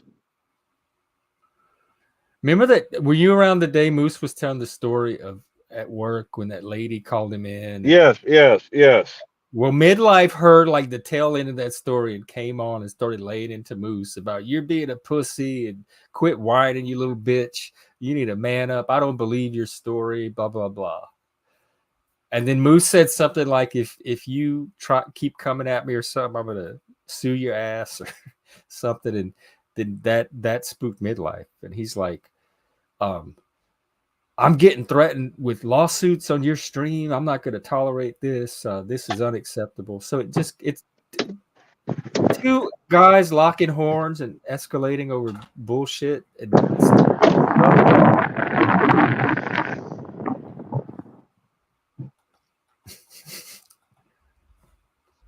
I don't know what these kids nowadays. And Moose, to me, Moose didn't do anything. It was Barnabas coming up giving his interpretation of what Moose had just shared, and then it kind of escalating from there. But Moose is willing to, like, to me, it was such a little thing. None of them know each other. Bury so the head. Moose is willing to move on, and that's what he was offering Barnabas today. Well, the real man would accept. Started talking about training dicks and all kind of other stuff, so I don't know where it ended up. A real man would accept an apology. Well, Barnabas he's his own kind of man. He's a new type of man, maybe. I think he's a closet person. As excited as he gets about the gay community. I don't think he is. I think he's a typical Gen X male from our generation that grew up with some of those social norms around that kind of stuff. Man, back when I grew up, they'd have just got an ass beaten and had been over with. Like if somebody was feminine, the other people would beat them up. Yep. Wow. they kind of like, tease me and stuff, but they never outright tried to beat me up, other than in dodgeball class. Hey, Hank. Yeah, if they were gay, they got a special classroom. Yeah, I know a lot of Gen X people and boomers still. Something. He's the most exceptional. I don't know if it's probably me. Let me mute. Okay. Yeah. Brologic's the most obsessed with gay stuff guy outside the Keystone Cop crew that happens to not be gay himself. Actually, that includes the gays. He's more obsessed with the gay stuff than actual gay people. So I think it's more about masculinity than gay, but I don't think he's gay. I really don't. My gaydar needle is not moving at all. It's not moving for me either, but pay attention to it. It doesn't make any sense. He's just looping. He's looping. Well, looping happens here. A lot of people loop. Yeah. Yeah, especially when we're like processing something that's important to us and we don't have a way forward or a way out of it. We just get stuck in the same like possibilities and thought patterns that we've been going over. Let's see. Hey, can you cam up in the back real quick so I know you're not an imposter? No, you got to show your face, not just the middle finger sticking up. Is that you? All right. Because we have a troll that tries to impersonate people. So welcome back. All right, I got the evidence, fuckhead. And honestly, I guess in our own heads, we always believe we're right. So you got you Mandela'd yourself? No, I was not 100% right, but you were definitely 100% wrong. Okay. We were talking about Tom and Jerry, and your favorite part of Tom and Jerry is when the quote unquote. What did I say? I said that exact thing, but that was after you came on. And, you didn't and come then, on. And then you brought up Hattie McDaniels, and that, of course, brought up you were the first person to talk about Gone with the Wind. She's right next to me. No, but you said you came up because you heard me talk about Gone with the Wind. Yes, I was wrong. Jerry stuff didn't happen until after you came up. I was wrong there, but you, for the record, brought it up because like you have a Gone with the Wind character right over your right shoulder. Obviously, the first black woman or black to win a Oscar. The first blacktress, really, to win the first black person, period. I think. And she couldn't accept her award, right, or some shit like that. She deserved it. Her and Butter. You're breaking up. But she couldn't accept it, right? Or she couldn't sit down or something. Yes. I don't know. What's the story? Let me see. The story was. I think she was allowed to go up on stage and she had to leave because she wasn't allowed because it was segregated. Like, is that fucked up or what? It's insane. Reception in 1939 Academy Awards. Let's see. 1939 is so long ago. First black actor to have been nominated and win an Oscar. I loved Mammy, McDaniel said. I think I understood her because my own grandmother worked on a plantation, not unlike Tara. Wow. Let me see it was preceded by a banquet in the same room. Luella Parsons was there. Let's see. Earned that gold. The hotel. Let's see. She received the plaque, and she and her escort were required to sit at a segregated table for two at the far wall of the room. And her white agent sat at the same table. The hotel had a strict no blacks policy, but they allowed her in as a favor, and they put her at the table against the wall as like an accommodation. Oh, so then they did let her in. Everyone just lied to me. Progressive. Yeah, everyone lied. Okay. The way they told the story was she wasn't allowed. This and it's like, no, she was allowed. What's the fucking problem? Like, I guess she just had to have a keeper in her place. I mean, I have spent many a time at tables in the corner. That's what they do to people. I mean, if you showed up with those fucking antlers, I wouldn't let you in the goddamn front door, personally. I had a friend growing up that his family had money and they ate at the fancy restaurant in town where all the rich people went. And he wanted to take me there one day. And we were in jeans and T-shirts. And we just went in and they could not seat him because his family was like regulars there. They put us in the corner behind a plant. They had like this big rubber plant or something. They kind of moved it on the side of the table to kind of screen us from the rest of the guests because they didn't want us. We were dressed like street people. So they do stuff. People do stuff like that when people that are conscious of appearances, I guess. I don't no. Let me rephrase that, okay, into reality, sir, if you don't mind. No, this happened. This was reality. No, let me really tell you what happened there. Okay, you are like one of your typical lying guests. I didn't have the answers.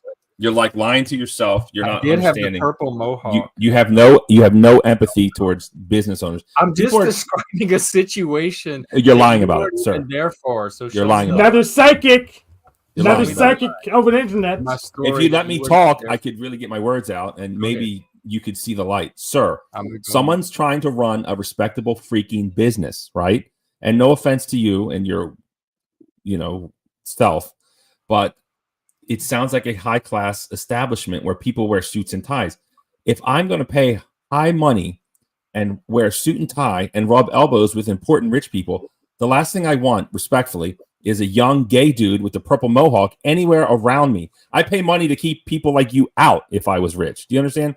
I don't want a bunch of freaks to come in. I'm trying to talk about business. I'm trying to talk about politics. I'm trying to talk about my golf swing. I don't want some rugrat dressed in jeans and a t-shirt ceremony. They probably thought the same thing. You are disrespecting the establishment, and you could honestly be bringing the value down and stealing. That's right, stealing the business owner's money because you're lowering their value. Because if I walk in, let's mob them blind then. Can I finish? Can I finish? Can I finish? Jesus, and you guys call me the bitch. Okay, can I finish? About being a beta. You call me the bitch all the time. You won't let me finish the word. You're really acting like who's acting like the girl now? I'm trying to teach you. Okay, listen.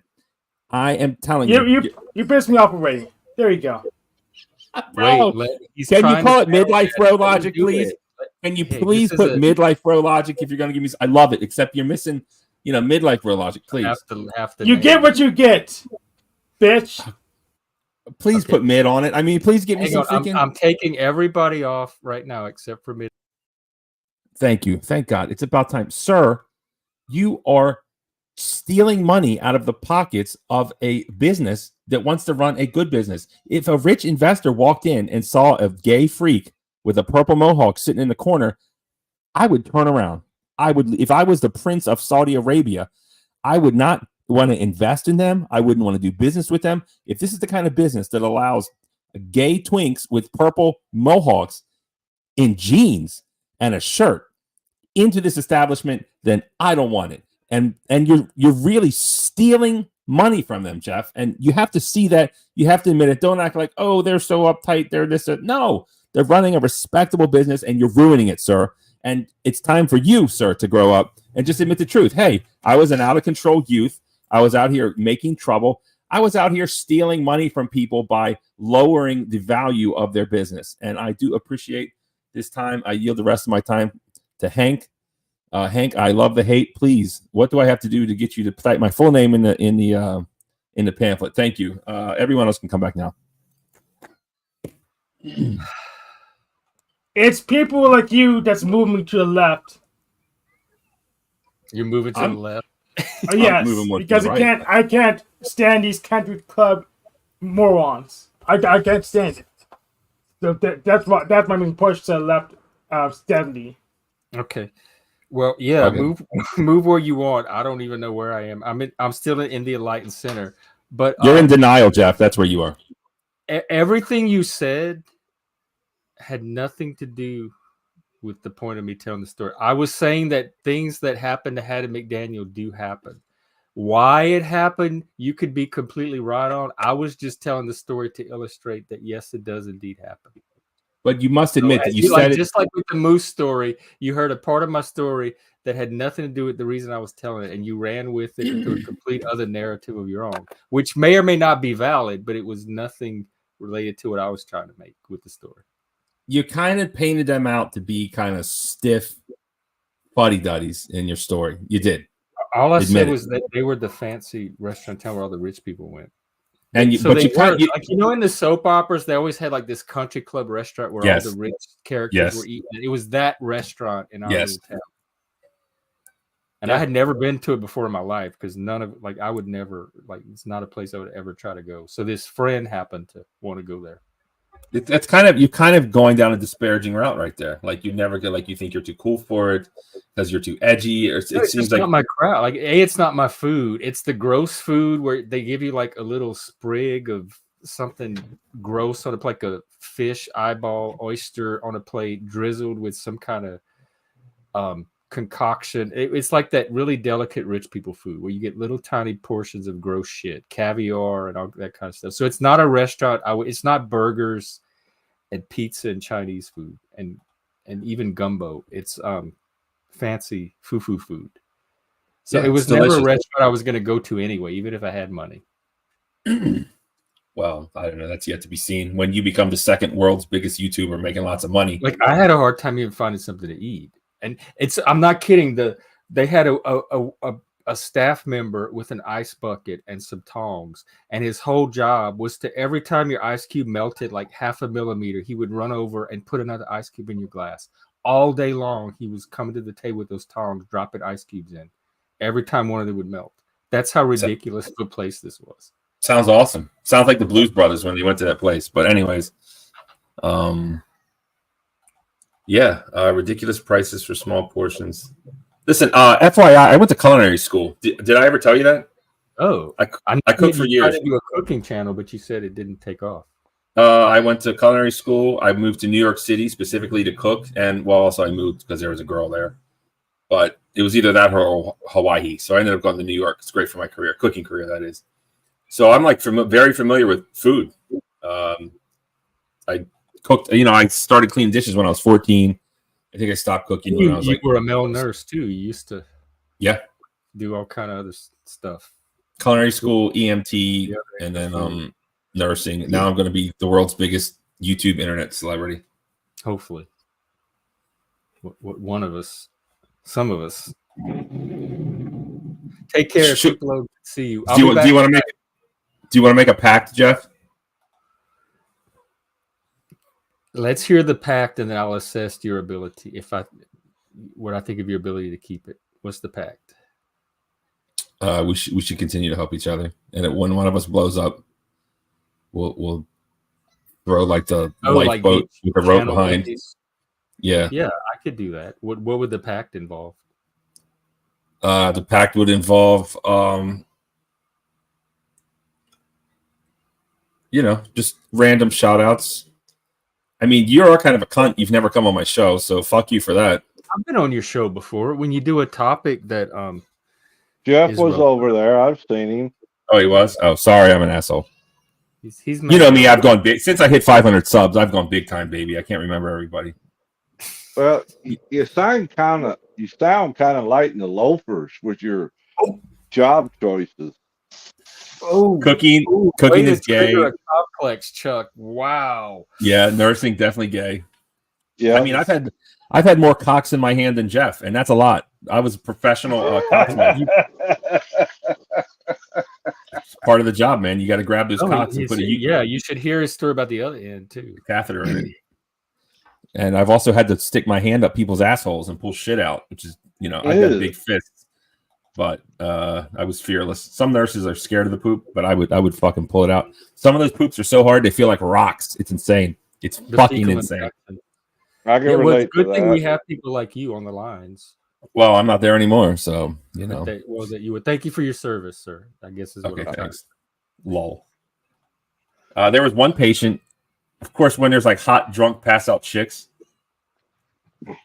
most of the time we would try not to give them to like, dudes, just because we don't want to get in trouble. Like we don't want hot, passed out chicks. Working in Vegas, you get, from them pool parties, you'll get to like, you'll get like one chick that drank so much and maybe she's on drugs. And then like 3 of her drunk bikini friends will be with her too, like semi-drunk, and they're all there. But I just want to tell you a story of the ER, right? Funny story. Everyone knows the story of dudes getting shit stuck up their ass, but this one is kind of funny in that, and it wasn't my patient, so I didn't see it personally, but it was, rumors spread, and it's true. I believe it. She was at a pool party. She's passed out, and when someone's passed out, you have to get a urine sample. That's how you test if they're positive or negative for certain types of drugs, right? And to do that, you stick a catheter in. Of course, that's like a hose in the urethra. And for people who don't know about vaginas, there's actually a pee hole in the vagina. Yeah, there's more than one hole in there. Yeah, so that's a whole thing. But let's not get into that. But someone was trying to put a catheter in this patient, and it couldn't get it in, and they looked in her vagina, and she had like a fucking an airline alcohol bottle like stuffed in her cooch, like she was smuggling booze. Yeah, a mini bottle.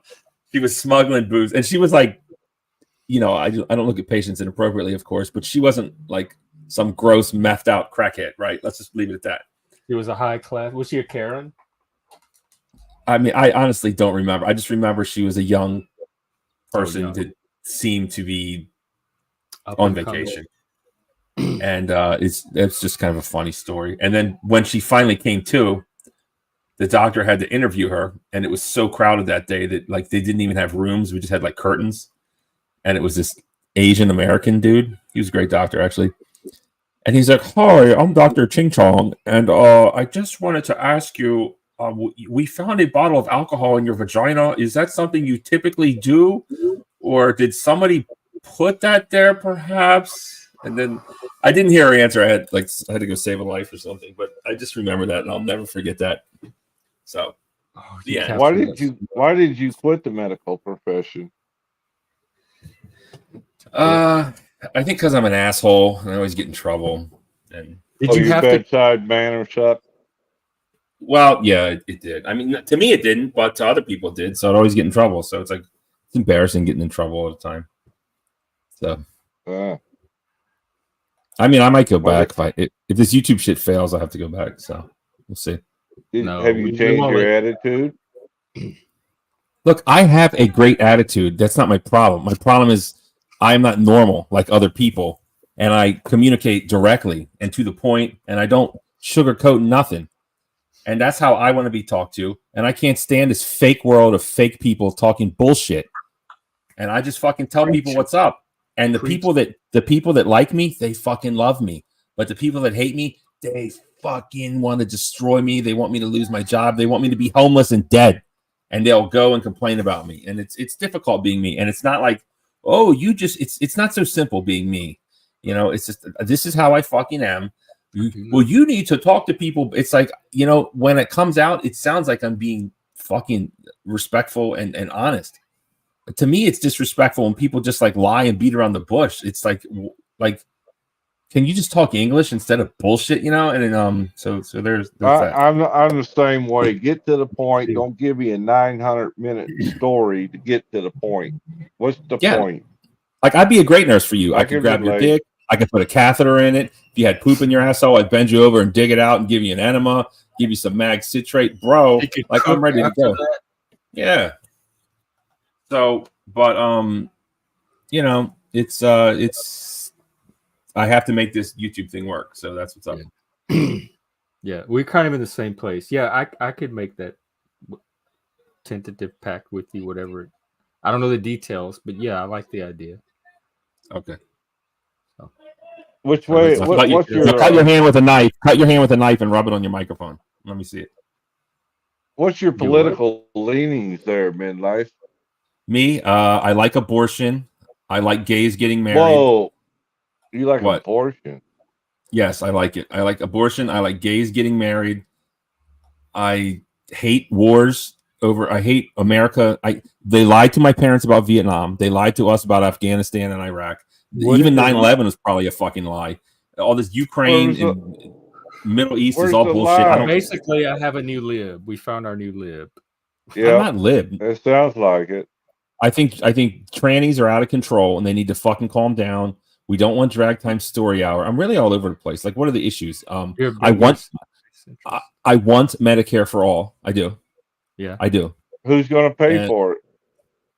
We're going to fucking pay for it, asshole. Have expanded Medicaid already, so they have plenty of systems in place where they can see how it's currently paid for.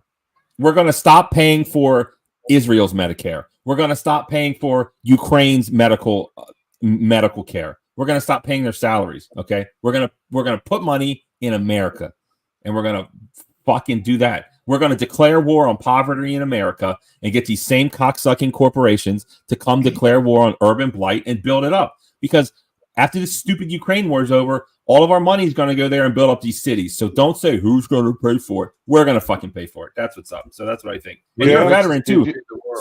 And so we're going to put the veteran. Did you hear the latest on Trump? Supposedly the jury was tainted. They might overturn the conviction. Oh Lord, let me look this up. Oh my God, I have to go live. Is this like breaking news? I'm gonna have a show tonight. What is today's date? The 10th. It came out on the 7th or the 8th. The judge put out a letter to the defense and to the prosecutor that apparently a cousin to one of the jurors. Let me ask you one question. Do you know Fun with Dirt, Gen X, Jeff? Where did you hear this from? Because Jeff, stop. Do you know John Fun with Dirt? Yeah, that's Satan. That's my dad. Oh yeah, that's right. Okay, that's you do. my Okay. deity. Perfect. Okay, I'm sorry. You may continue. Yeah, Satan commands you. Too. Chuck, I'm not seeing it anywhere. Where's your source for this? I was reading on a news story this morning. I'll have to go back and dig it up, but they said the judge put out a letter to let people know that they received a Facebook posting on the. Oh yeah, I see something about that. Let's see from Politica. Judge in Trump's hush money trial flags Facebook post that claimed insight into jury deliberations. So all he did was flag a post that might possibly indicate something, and then they have to. Neither the post nor the argument is currently visible on the page.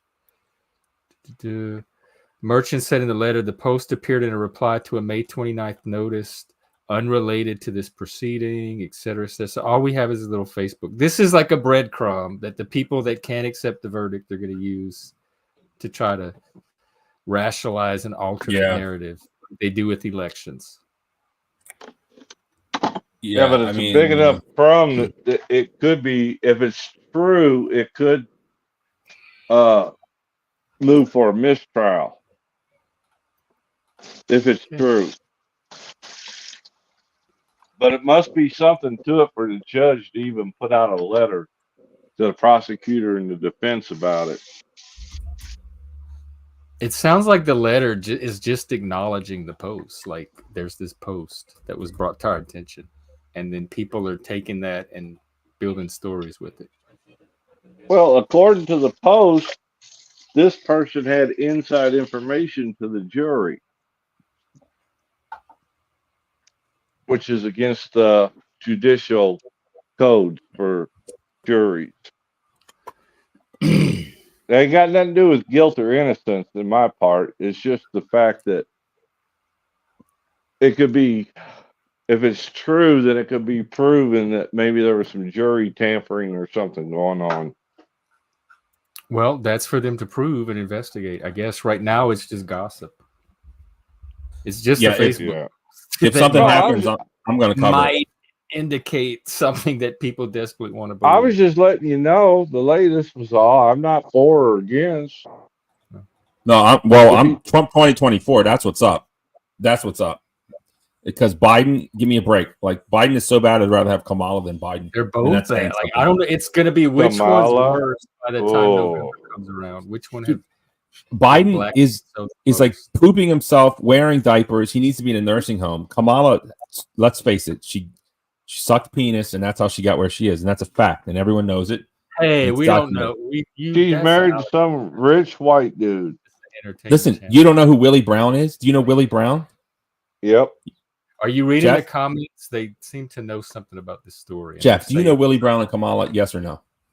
I know Kamala. Kamala Harris, when she was in her 20s, started having sex with San Francisco mayor who was married, who was 30 years older than her, and he promoted her twice. And if you're going to tell me that she didn't suck dick to get to where she is today, then, sir, you are a liar. This is a known fact. Like in logic, it came out that she slept with the dude. Yeah, I know what you're talking about. I'll be right back. All right, well, we're taking over. Jeff is in denial. Kamala Harris is a total, let me speak nicely. Let me not get his show canceled. Kamala Harris has questionable methods to power. We all know she had sex with Willie Brown. This is a fact. She still went, he still came to one of her fundraising events not too long ago. Could you imagine being married to Kamala Harris and some dude that she used to bang when she was 29 and he was 60, right? Is still coming around like, bro, not cool. It's like, I know you used my wife when she was at her hottest and her peak, but you know, I love her now. So can you please take your old 90-year-old penis, because that's what it is. Can you keep it and put it back in the pants? Stop looking at my wife like that. Maybe you banged her out when she was a silly hose bag. And I wish I could go back in time and bang her when she was in her 20s, but I can't. So this is the best I have. So leave me alone, Willie Brown. Leave my wife alone. You shouldn't have married her. I mean, the dude is a rich small hat. He could have done better. Yeah, he could have done better. You know, Kamala. Honestly, Kamala's attractive for her age. What do you think there, Chuck? Would you smash or pass Kamala Harris? I'd pass. Really? Because once she opened her mouth, it was over. Yeah, I'd go limp in a heartbeat once she opened her mouth and started talking. Yeah, and then she'd make fun of you too if we're going limp, right? That'd be like the worst. That's a good point, man. I never thought of that. I think I could probably hate fuck her. It might be kind of hot. If I could gag her, maybe. Well, you can put your penis in her mouth, maybe in this scenario, of course. Of course, only consensual. Hold on. Allegedly. Yeah, allegedly. Yeah. So that, but that being said, I saw Trump on Midlife Brologic. How did you get a hold of number 45? Bro, he was just perusing through YouTube and he found my channel, man. Did you know that Trump officially endorsed my channel, Chuck? No, I didn't. Yeah, it's true. Wow. It's well, true. That's good then. I got a couple of Trump hats. Does that count? A couple of what?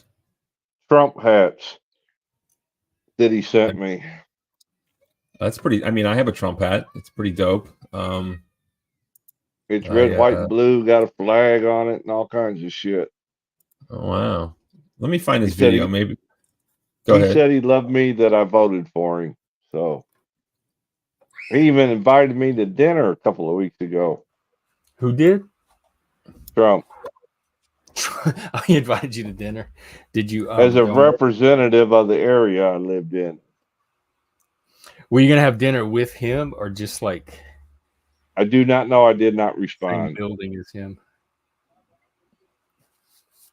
I didn't respond. So I thought I have a video up of him endorsing my YouTube channel. I think we'll be fine, personally. Like nothing happened after this hush money conviction at all. If we get Kamala Harris, we'll be screwed. I'm not going to be happy, and I'm going to probably have to do a lot of fighting for as long as she's there, 4 or 8 years. But I think we'll survive. Whoever wins. Oh, we always do. We always survive. Or, I mean, we might not survive. Joe Biden is causing World War III. We may get nuked, and we may be dead and not even know it. The missiles may be in the air right as we speak. I mean, Joe Biden is that bad. So, problem is, Joe don't know where the missiles are. The missiles are going to land in Washington, D.C., so I'm in sure Baltimore. That the so U.S. government knows where the missiles are. The government might, but Joe don't. He don't even know where his missiles are. Somebody in there knows. Maybe Rachel Levine can find them. Well, it looks like we're down to 4 people for Trump's vice presidential pick. Who? Oh, that's what I need to do a show on. Who is it going to be? The woman who shoots dogs in the face. No, she's out. She's out? Good. Yeah. Elise Stefan from New York. Oh my God! Well, she's Bergam. To question those university presidents that got fired. Bergam. Elise. Who's hold on. Stop, please. Hold on, please. Okay. Stop. Elise Stefan. Who is this? Elise Stefanik. She's a radical New Yorker. Can someone type their name so I can't spell? I'm stupid. I'm just a failed YouTuber. I'm on my phone, so I can't look it up. It's something like that. Is it like okay. Elise, I think. All right. 4 of the top choices. She's a congresswoman. Yeah. In New York. Jeff okay. should be able to find her. She's 39. I don't want her. Next. Who else? Bergam. He's a governor of Idaho or somewhere. I just hope it's not that stupid. Marco Rubio. Oh, fuck that guy. And I'm trying to remember the 4th one. That idiot Tim Scott. No, his name wasn't mentioned. Thank God. I mean, honestly, I want it to be Tucker Carlson. That would be so Marco Rubio, cool. North Dakota Governor Doug Burgum, South Carolina Senator Tim Scott, and Ohio Senator J.D. Vance. Yeah, I'm telling you, it's gonna be that idiot. Van. But others have. These are people that have received vetting materials, and other people that have received it is Elise Stefanik, Florida Representative Byron Donalds, Secretary Ben Carson, and Arkansas Senator Tom Cotton. I don't want those idiots. I don't know. This Burgum guy looks good. Just judged on looks. He's dry as sandpaper, though. That's fine. We just need somebody sane that can do the job. He does. That's young enough to do the job. Yep. Mike Pence is coming out. Read the comments. Mike Pence is coming out. What do you mean he's coming out? Coming out of the closet, you know, like, hey, I'm here, I'm queer. Read the comments. You might be projecting. Fun with Dirt is the, premier freaking, how shall we say this, researcher on these YouTube streets. He never gets it wrong.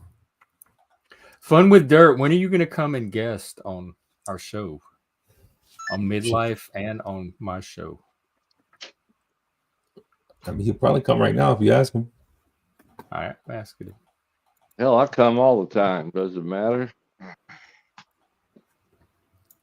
Is that a sex joke or is that what is that? That was a lame. Are you classist? Are you resentful against? That was a lame joke. I'm sorry. That was a boomer. Is a bitch whose mother was an heiress to a frozen food and only work he's ever done in his life is reporter. Well, I like Tucker. That working class resentment. Yeah, right. It's like, what, you think he doesn't work? You think being a broadcaster is just like so easy? Then everyone would do it. Then your loser ass would do it too, Daniel Price. You're just jealous because they don't put him behind the plant at the restaurant. Yeah, and it's okay. It's like, yeah, so what? He's born rich. What's he supposed to do? Just do drugs like Hunter Biden? I mean, at least he did something with his life. Isn't that trial over with now on Hunter? No, it's not over. But hold on, Daniel. You could argue, hey, he's not a politician. He's inexperienced. Like, I'll hear that out. But I think he's got enough knowledge of the workings. We don't need a politician. I mean, it can't get any worse than Joe Biden, really. Exactly. It really can't. It's so bad. I'd rather have Kamala than Joe Biden. No, I mean, there's no doubt somebody else is running things because he damn sure ain't. That's a fact. But even him pretending as a figurehead to run it is just horrible. He's just horrible. I mean, even Trump. Yeah, Trump is a douche, man. He's a cunt. He's a real dickhead. But some of them. I like his awesome. Policies, though. I like his policies. Yeah, some of the shit he says and does is fucking awesome. But I'm not like a total. If you disregarded the individual, if you just look at the policies he had last time, he was a pretty decent dude. If you disregard the man. Decent is not the. Oh, you mean the policy wise? Yes, policies. If you disregard the man. I mean, look at JFK. Everybody claimed what a great guy he was. Well, he was a whoremonger. Daniel, I think it's the way you're describing the rich that I'm inferring some class bias from. What is rich? What makes Daniel, a person rich? Hold on. Daniel is struggling so hard. Your next answer just makes you more envious of the rich. Who doesn't want to be rich? Like, that's a lie. Like, being rich equals security. I'm not saying you're going to drive around in Lamborghinis and Bugattis, but everybody wants to be rich because does with a money, quarter you can of a million make you rich? No, because being rich, you can protect your family. You can look out for medical bills since we don't have Medicare for all. And everybody wants to be rich, and you can help people if you have money. So Daniel, you're hating on the rich. It's so obvious. So I guess hopefully your next comment will be better. That's what Talcott does. He hates on the rich. There's no reason. Hate them because they got money. That's stupid. He's just a poor idiot loser, and that's what it is. And I used to be like that. They worry about power imbalance, power differential. Kind of like with Calvin Klein's name on the underwear. It's the idea of somebody having power over you or potentially having power over you. It's a good way to bring it back to the theme of my entrance here. Short men's underwear. It isn't like you know how to keep the money, bro. I'm not rich. I'm poor. I'm poor white trash. I'm pathetic in that regard. But I don't hate on people for being rich, and I don't sit here and pretend that just because you're rich, your life is easy. Rich people delete themselves all the time. You think it's easy being the king and queen and princess of England? That job sucks. That job does not look easy. Just because you get caviar and crepes every morning, it's still not an easy job, man. It's not easy. And those people they don't have some of our problems, but they have new problems. No money, no problems. And respect to the rich people, man. It's something to aspire to. It's aspirational. I mean, look at Rock Hudson. The reason he turned gay was because he got tired of all the women throwing themselves at him. I hate to tell you, but he was probably gay long before that. No. That's how gay works. He got tired of women. He started sleeping with men all of a sudden because he got tired of women. Chuck, yes. Come on. Well, you remember when Liberace was dying, don't you? And they asked him his final words. And Liberace said, "I got a piece of the rock," which was the commercial for Prudential. They had to change their commercial. I remember the Prudential commercial. Mm-hmm. They had remember to change it because of what Liberace said about Rock Hudson. Well, no, because of Rock Hudson. Yeah, I got a piece of the rock. It was such a thing at the time that they changed their slogan. All right, two things. First off, Daniel Price actually has a good comment, so shout out to that. Yeah, rich people, you could say they're not in touch with the common man. So I'm with you there. Good comment. But so are you inferring that Rock Hudson gave Liberace AIDS? Because I was unaware of this. Could be. From the stories back in the day. And yeah, it does sound silly that we Rock reached Hudson. the National Enquirer Weekly World News portion of our program now. I don't really give a. Okay, Daniel, here's the thing. Like, by what metric? It's like enough, according to what? Your subjective opinion of enough, or is there some objective measurement you're using to know when we've hit the line where there's enough or too much? You can be rich in spirit at any stage of your life. Well, I'm gonna have to be. That sounds like more cope. I'd rather just be rich in bank account personally. But so I want to explore something Chuck said, and when Chuck said that Rock Hudson had so much poontang that he just wanted to try something different, we laughed. But I want to say something, right? Go ahead. Do you, Jeff, and Chuck, have you heard of the term whoremonger? Are you familiar with this term? Yeah. Yes. And for those of you who don't understand, whoremonger, I heard it when you listen to like these Australians and these English people, or even Americans. They'll go to Thailand specifically, and they'll have so much sex with prostitutes. Like they just go there as a sex tourist, and they just go and they like just bang out like a new prostitute like every night, 2 and 3 at a time.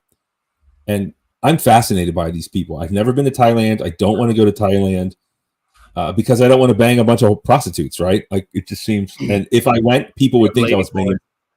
Yes, this of course I'm going to get to this, of course. And if you watch those channels, because I do like to watch those channels, I'm fascinated by them. They'll tell you about dudes that bang ladyboys, and they'll say it starts off with a whoremonger who just for years and years and years bangs all these Asian chicks.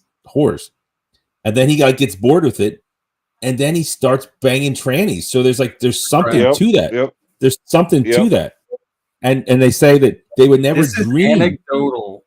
How many guys do you think bang whores switch to traps just for variety? What is the percentage? I don't think trap is the proper word. When it's not a trap when you know what it is, sir. Right? Okay. So listen. And then if you listen to these people, they all say the same thing. They would never even consider of banging a transsexual in their home country. But when they're out there and they just run through like every prostitute on the block, they want to try something else. And then they just accept it. And it's like a way of life. And they just totally switch. That's what happened to Rock Hudson. And he went to Liberace. That was a... Well, no, it's like it sounded funny, Jeff. It did. It sounded funny to you and me. But I'm saying... It sounds funny, but listen about these whoremongers banging lady boys. And when they go back to their home country, they would never fuck like a dude or suck a dick that wasn't on a tranny, and they would never date a tranny in their home country. But something about that Thailand and just fucking all these whores, they get tired of it, and they want to go fuck a chick with a dick. It's crazy. They swing over to They get bored. Yeah, they I'm get telling bored. you, man. I'm telling you. Watch the YouTubers. There's plenty of these the trap. Classic them passport bros. Yep. And all those countries are starting to crack down on them passport bros. Men want to screw. That's just part of nature. Hell, a guy would screw a knothole in a tree if you let him. I'm from the country. I know all kind of things that they will screw. I mean, you know, animals don't count. Yeah. And I had some lube, and I was alone, and the hole was consenting in a tree. Why not? Yep. But what is this bro logic? Is like my third pussy Paul? What does that mean? So he's trying to. Hank is a troll and a narcissist and a Discordian, and he tried to pass himself off as your accountability partner, but you're really his next target. Paul and Snafu, or maybe it's Jim Bob. I can't keep up, but he has these internet people he starts these like little battles with, and I think he has one going with you. It's not a battle, man. He's holding me to account, and I'm cool with it. I like it. I like the attention. He made a little sign. I mean, bro, he's like promoting my channel. Why don't you like turn that into some underwear and wear it next time you bang a chick? You know, it'll be pretty dope. You guys live close enough to one another. You guys should be able to hook up. Who, Hank? Where does he live? Yeah, Pittsburgh. Pittsburgh. I mean, honestly, I'm kind of scared of him. Tell you the truth, so I don't really want to meet him in person. Oh, respectfully. You afraid of the BBC? I'm just afraid he might be. I don't really know him enough, honestly. I don't know if he wants to kill me or he thinks I'm funny. And sometimes I can't. I'm not even sure how you would know that either. I don't think. I don't think you'd kill me, but why take the chance? Right. I mean, maybe. So are you coming on our Panelverse camping trip this summer? What does that even mean? Like camping in real life? Yeah. I mean, no. Oh, okay. Like where are you doing at that, Jeff? We don't know yet. We got to find a place where that's convenient for everybody. I know a gay hetero camping joke. Do you want to hear it? Sure. This is like it's funny. This is like when straights make jokes to see if you're gay or not or something. I don't know how you describe it, but just pretend you're straight. Or it doesn't even matter, actually. So here's the joke. Hey, Jeff, if you went camping and you woke up with a cum-filled condom sticking out of your ass, would you tell anybody? I'm trying to get it. I don't get it. It's a yes or no question. No, I wouldn't tell him. I don't get it. Like, do you want to go camping, Jeff? I don't get the joke part. Let me say it again.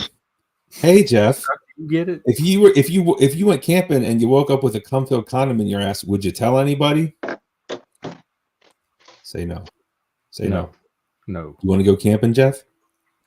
Oh, I get the joke. I guess it's just not that funny. I mean, it was funny back then. Okay. Yeah, I'm kind of scared of your friends, Jeff. Honestly, in real life, like Jeff, like you're cool.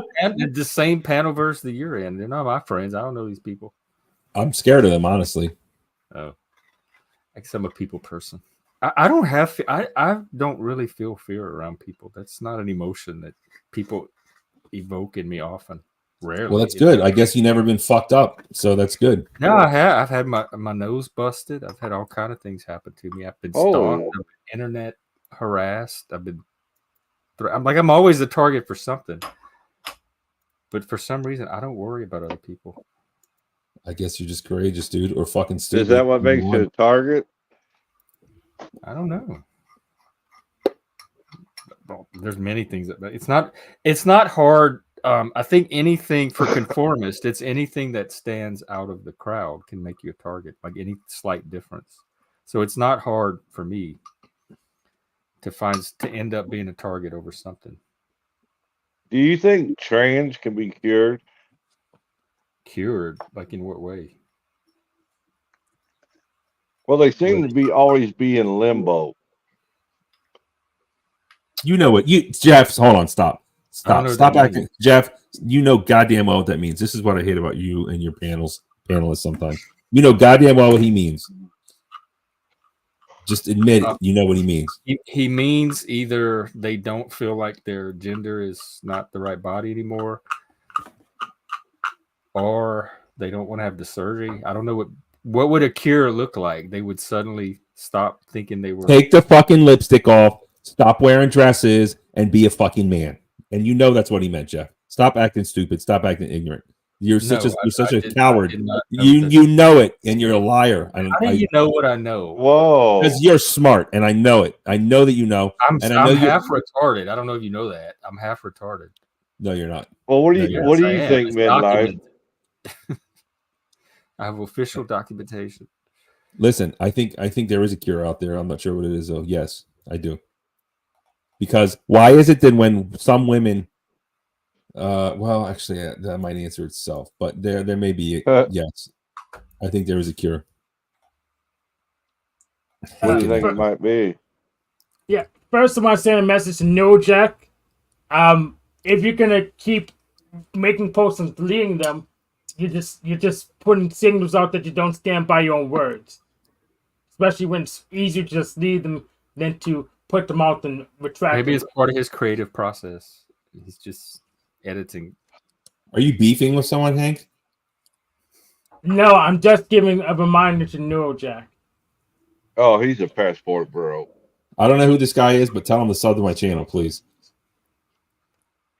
Yeah, well, he heard you. Neurodivergence on one day. Y'all probably have some stuff to talk about. Or even I-Fi. Yeah. All right, hold on. Or are you done, Hank? Because we need to address Daniel Price here. Why doesn't Daniel Price cam up? Or is calling? Why are you whining about people not camming up when you're not on camera? Well, honestly, I used to always cam up until fucking Lib was up here with Lib was the one who pissed me off and made me decam from this show. Wait, what happened with? I didn't know that story. You're decamming. Oh yeah, it doesn't even come. I remember that. I remember that. What happened? Lib is a fake trans, and it's like, dude, you sound like a dude. You're just an edgelord. You're not even a trans. Cam up and show me you're trans. And then they show me this highly stylized picture that allegedly is them, and I'm like, bro, that's not you. And like no one else was cammed up, and like everyone had like these sexy avatars. So to troll your channel, I specifically that's a new one for you. I was there. I was cammed up. So it was for trolling purposes. So I was there and I was cammed up that day. So I used this Brad Pitt just to troll your channel because everyone else had like even Saturna Class. He has like this very, I mean, it's a great thumbnail, but it's, do you know what I'm saying? You know his thumbnail. It's he was cammed up that day too. So like the male insecurity thing got triggered by Lib's trans avatar Chris's. No, I was like, well, if none of you fuckheads are going to cam up, why the fuck should I cam up? And you guys are like catfishing me with these fake ass thumbnails. So it's kind of a troll. I'm trolling with this Brad Pitt. Oh, I mean, I can cam up if you want me to. I thought it was like your inner alter ego or your masculine deal. No, this is me trolling. Oh, okay. Oh. But please just do better. I think the people that you're trolling it with don't hang out here anymore. It's kind of past. What happened to him? Hey, Jeff ran him off. I ran him off. Lib has not been here for like weeks, if not a month. He's not coming back. Do you know who that is? Huh? Oh, okay. Lib's not coming back. You pissed him off. Yeah. Lib's not coming back. I pissed him off. Until Jeff's attitude changes, he's not coming back. Yeah, I have to have an attitude adjustment. Yep. Yeah. So what? Jeff pisses me off like once a month. Not a big deal. What about Saturna Class? Is he here or not? No, he's gone. Yeah, we're doing our own thing. They're feuding. I'm a one-man show now. That's why if you're looking for a collaborator or a co-host or something, there's openings. Well, I like the show. I mean, I don't know what and you can hit me up and whatever. Well, I'm gonna try to watch Gone with the Wind and see how I do. So maybe that's. Oh my God, that's older than dirt. Well, it's actually 1939, if you're wondering, but it's a great movie. Yeah, I watched it already. Same time as the Wizard of Oz. I've got a bunch of avatars. I've got this poor guy. If you want to back to see his a face. good movie, watch Wizards. It's animated, but it's a good movie. Animated movies are not good, so no thanks. Ralph There was a plot. There was a backstory. It was pretty good. Yeah, Chuck says it's good. About good versus evil. Yeah, he's the guy that did Fritz the Cat and Lord of the Rings. Yeah. And American Pop. Here, that was one of the movies. Go ahead. Hank, you want to see me without a shirt? Here's my Lord of the Rings costume. Look at my avatar. Here you go. That's me, baby. With my flabs. You like that? Ooh, that's disgusting. That's a bear that I killed on my shoulders. That's an elk around my waist. That's a rabbit as a cod-piece, and that's a goat on my head. Oh my God! Stop! You just missing antlers. Okay, I'm gonna give it to you straight. I really don't like scammers, so. Am I a watch scammer? yourself, bud. You think he's a scammer? He's pushing those buttons that make me identify scammers. Unfortunately, he's not even monetized yet. Yeah, I know it's not monetized yet. It's an attitude He's thing. the wealthiest YouTuber. So What did I scam? No, wait. Let's talk about this. What am I scamming you on, sir? You didn't scam me yet. You just have that attitude. What attitude? Yeah. Well, that you'll scam for whatever it takes to get your channel going. Yes. Oh, I'm sorry. Keep going, Hank. No, Chuck said it. Pretty much you pretty much hit all the buttons that you He's a panel whore. He's open about that. Yeah, so am I. So am I. But he just has. I have my little tip jar out there at the bottom. Y'all throw me some quarters. Yeah, I'll send you something. I'm pro war. Are you gonna fight yourself, Chuck? I mean, I want to know why I'm a scammer. First off, I'm very confused. I feel like I'm very open and honest. You know, you're not. You're not very open and honest. You're. In what way? Tell me. How do you know if he's only he would know if he's being honest or not? What am I being dishonest about? Please tell me.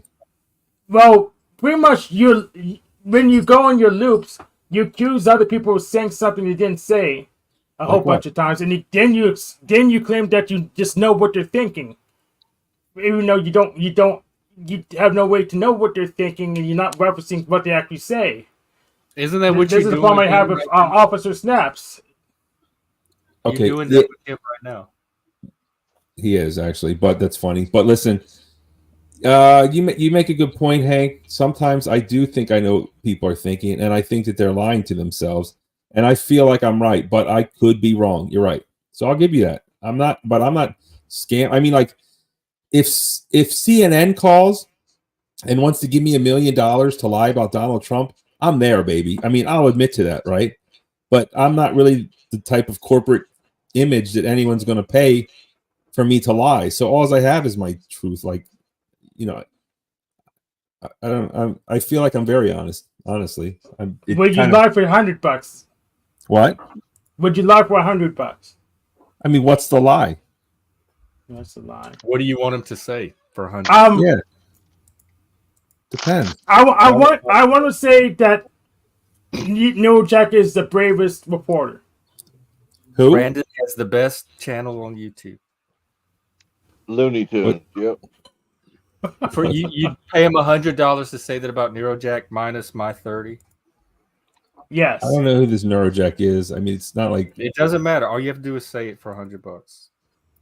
I don't know who this is, so I don't know who he is. I don't want to associate with someone I don't even know who it is, though. So, and plus he's not going to pay me anyways. So $100 you're ever going to make. He's not going to pay me. He's going to be able to take it. He's fine with it. So who's going to pretty pay? much have a green light to say it. You're Chuck. I don't want to. I am. I don't want to call anyone's name that's not here. Quite frankly, honestly, I can't support a liberal. I'm sorry, Hank. Oh, I understand. I can understand it. He's not a grifter. But like, you know, if he's a classy hoe. You know, let's just say in the past that if I was let's set an example. If a girl that you're dating is fat, you know, that's a tough subject to deal with, honestly. how do you make your girlfriend unfat? I guess, right? And if a girl Well, you know go how ahead. to tell if she's fat, don't you? What? You know how to tell when a girl's fat, don't you? They pretty much all are fat at this moment, except for Eugenia Cooney. When- But I don't know. How do you When tell? you're eating a twat and you can't hear the stereo anymore. That's a Lol. good test. So, if a girl says, "Do I look fat in this?"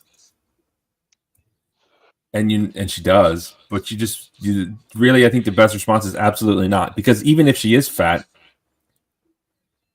if she thinks she's fat, then she's gonna like not want to suck your dick as much, and and then she's gonna feel fat, and then she's gonna act like a fat cunt. I thought she would put extra effort because she wouldn't want to be abandoned. Yeah, exactly. Well, no, there's a difference between jump offs and girlfriends, right?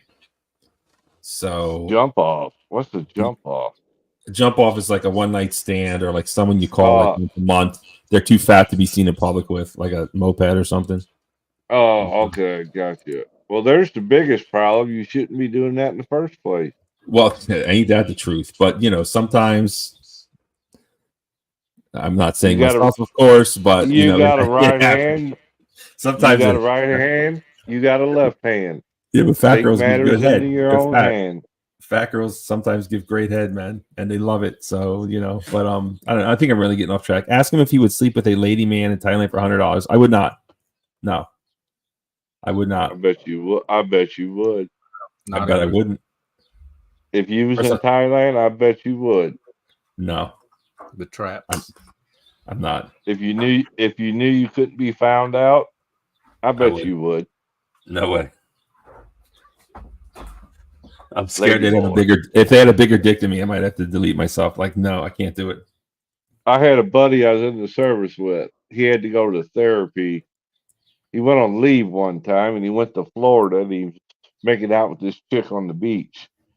And they went back to the night stall, rolled around. He said, "How about coming up to my room?" She said, "Okay." He said he got up there. She said, "But could you turn the light off?" He's like, "Okay." He didn't think nothing about it. But when he reached down there and found out she had a bigger dick than he did, he freaked out. He freaked out. And he was a black guy. And he came back to Germany. No, I don't know what exactly he did, but when he came back to duty, he had to go get therapy for it. It freaked him out bad. I don't believe the story, first off, but I believe someone told it to you, but I don't believe it happened. Oh, he was straightforward with it. Gorgeous blonde with big boobs. Like, you really need therapy over that? Do you really need, like, therapy what? To tell him that he's gay and he knew it all along? That's what I tell him. It's like, you knew that she had a dick and you're gay. So just go suck dick and be done with it. It affected him. Yeah, because he knows he's gay. Because he knows he's gay and he knew it all along. And he's trying to fight that gay feeling. That's what I think about you. Yes, I agree with Chuck. Okay, well, I guess let's take a vote. Jeff, how do you feel about me? Am I in the closet? I've stepped away. What was the question? I think, am I in the closet gay or am I straight? I think is the question. I do not think you are gay. My gay door is not getting a read. Sawadee Cup! Hello. All right, we have Miss KatToy. Happy Pride, girl. That's right. So it's 2 versus 2. Cat is here. I never if this met person's not going to cam up, I'm not. Welcome. So. You're not going to cam up anyways. I'll cam up if I got good internet. I can cam up. I got good internet now. Cable for the win. So I heard someone talking about lady boys from Thailand, like me. Oh, lady boy. Yep. Let's go, baby. Prove it. Cam up. Well, I can't give you evidence on here. It'd be a little, spicy for YouTube. I don't no, think won't. so. I can see a bunch of those on YouTube. Just a little bit, though. Just they're all over YouTube. It's you want to see my Thai chili pepper? Affirmative. You don't have to show. Just show something. Let me get it. We're trying to sex this channel up. This is the Satanism channel now. You don't have to show no boobs or no lower part. Cam up. I'm a little shy. The power of Satan compels you. The power of Satan compels you. So why won't you do it with a lady man? I want to know what's wrong with that. Bro, it's just not for me, my dude. I'm super straight. Show it. I'm super straight. Give us a headshot. It's a sexuality. You know what Grandpappy always used to say? Don't dock it before you try it. Wait a minute. Is this what I look like? RuPaul and a Buddhist monk had a baby? No, KatToy. Okay. Look how he jumped to it. I wear a wig too for you. His heuristic didn't catch that one very quickly. I think you got a troll now. KatToy? Oh no, KatToy is legit. Yeah, KatToy is very welcomed and well known around here. I've been trying to get in Jeff pants for years, but he likes the rough men, but I'm a soft lady. So. Well, is this Moose or Lib? I mean, who is this? Let's be honest. I'm telling Bobby Hank. Who is this? Who is this? Is this Moose? I bet it's Hank with a puppet. This is KatToy. You can play with me, or I can play with you. Snafu. There we go. Snafu. Thanks, Daniel. Oh, Daniel had a good comment back in there. Hold on. You had a good comment. You said that you like to watch the YouTubers who go to Thailand and find the little lady mans. Why are you so against it? I didn't say I'm against it. I like the channels. I think it's interesting. Bros. The passport bros are neat. Like if I totally fail at life or whatever, or just give up, or maybe if I fall in love and my special person dies, maybe I will, save up my nickels and go to Thailand and become a whoremonger. I'm not against prostitution. I just haven't done, I haven't paid for prostitutes like that. But maybe in the future I will. Yeah, you don't have to go to Thailand to summon your neighborhood right now. So. Well, but I don't know. I feel like if you're going to be a whoremonger, you should probably do it in Thailand. That seems like the best place to go. Like a bunch of little Asian, like skinny girls. Like that's cool. And boys. Then you have to pay the plane fare and pay room and board. Well, I mean, it's like, if my dick still works and I get older and I end up alone, it seems like the thing to do. Just be like, sell everything and be like, fuck it. Why wait? Like, why? You could just skip to all that. But it's not really. It's not really what I want, right? I don't want to be a whoremonger. But here's what I'm confused about this whole time, because she was on stream the other day. You have a girl. You're talking like a guy, like an incel who can't get laid or struggles to get a man. I mean, a lady. And you have one. You have a healthy relationship. You have access to everything. Like you said, you own it. So there's confusion, like when you talk, between what your reality is. I can explain it to you. I can explain it to you, right? I empathize with people, and I wonder what it's like to be them.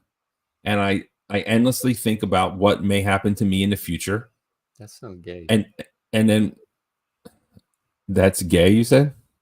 No, you sound that's like a sensitive artist or writer or something would have that ability. Well, most of the panelists except for you and me said I was gay. And then I think, like, just imagine if you end up alone. I plan for it. Okay.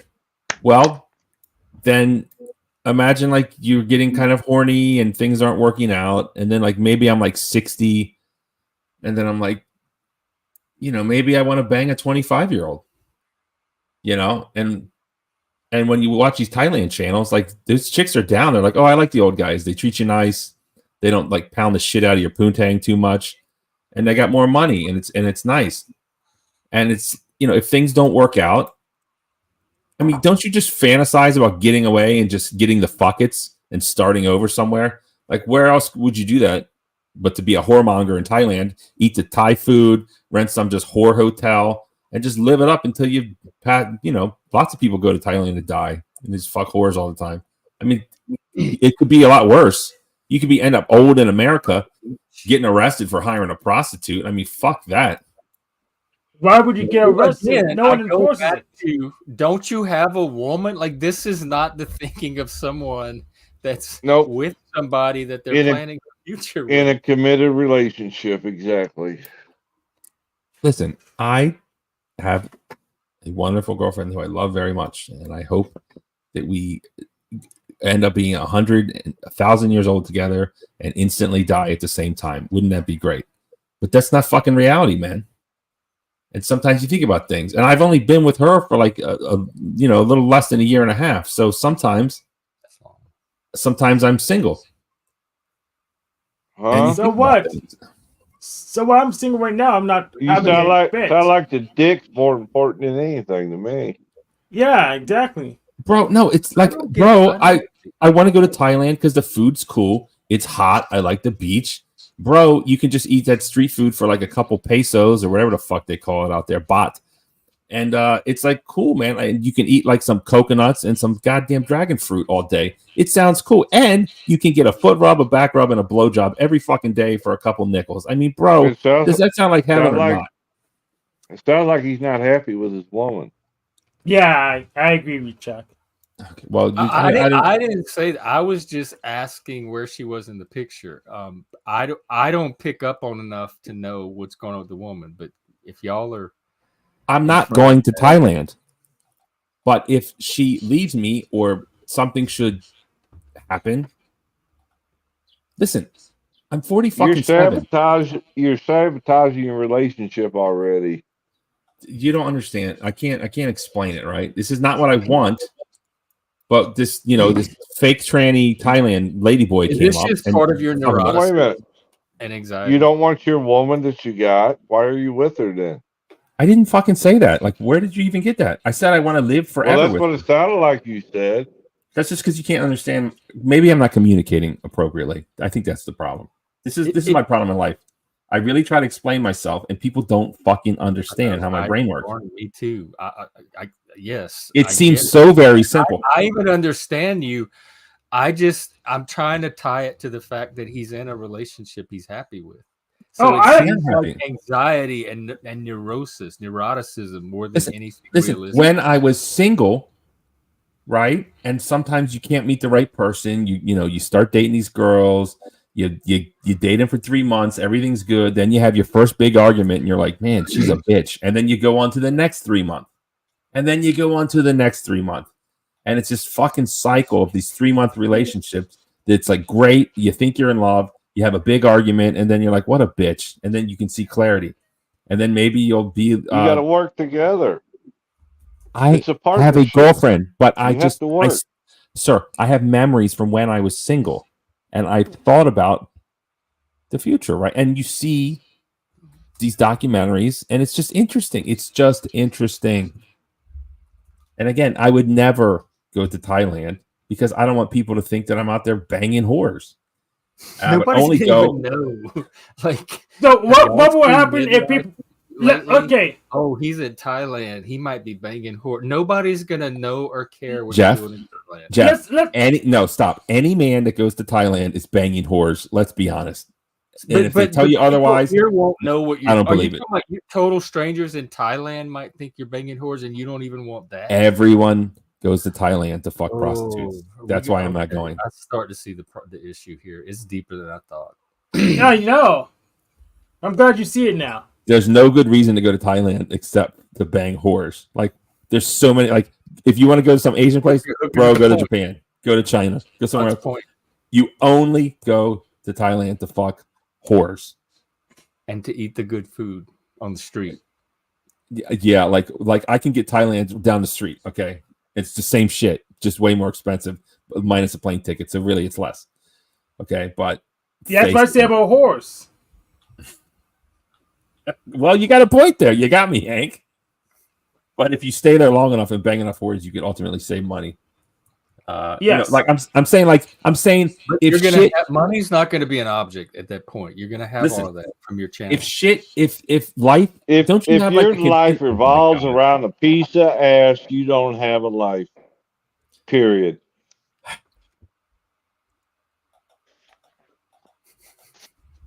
I'm coming up on 44 years of marriage. I don't even It know. takes work. It takes commitment. Listen, I didn't say anything to the contrary, but I'm saying I don't even want to say it out loud. Everything on a piece. You're basing everything on a piece of ass. Chuck, let me just speak like.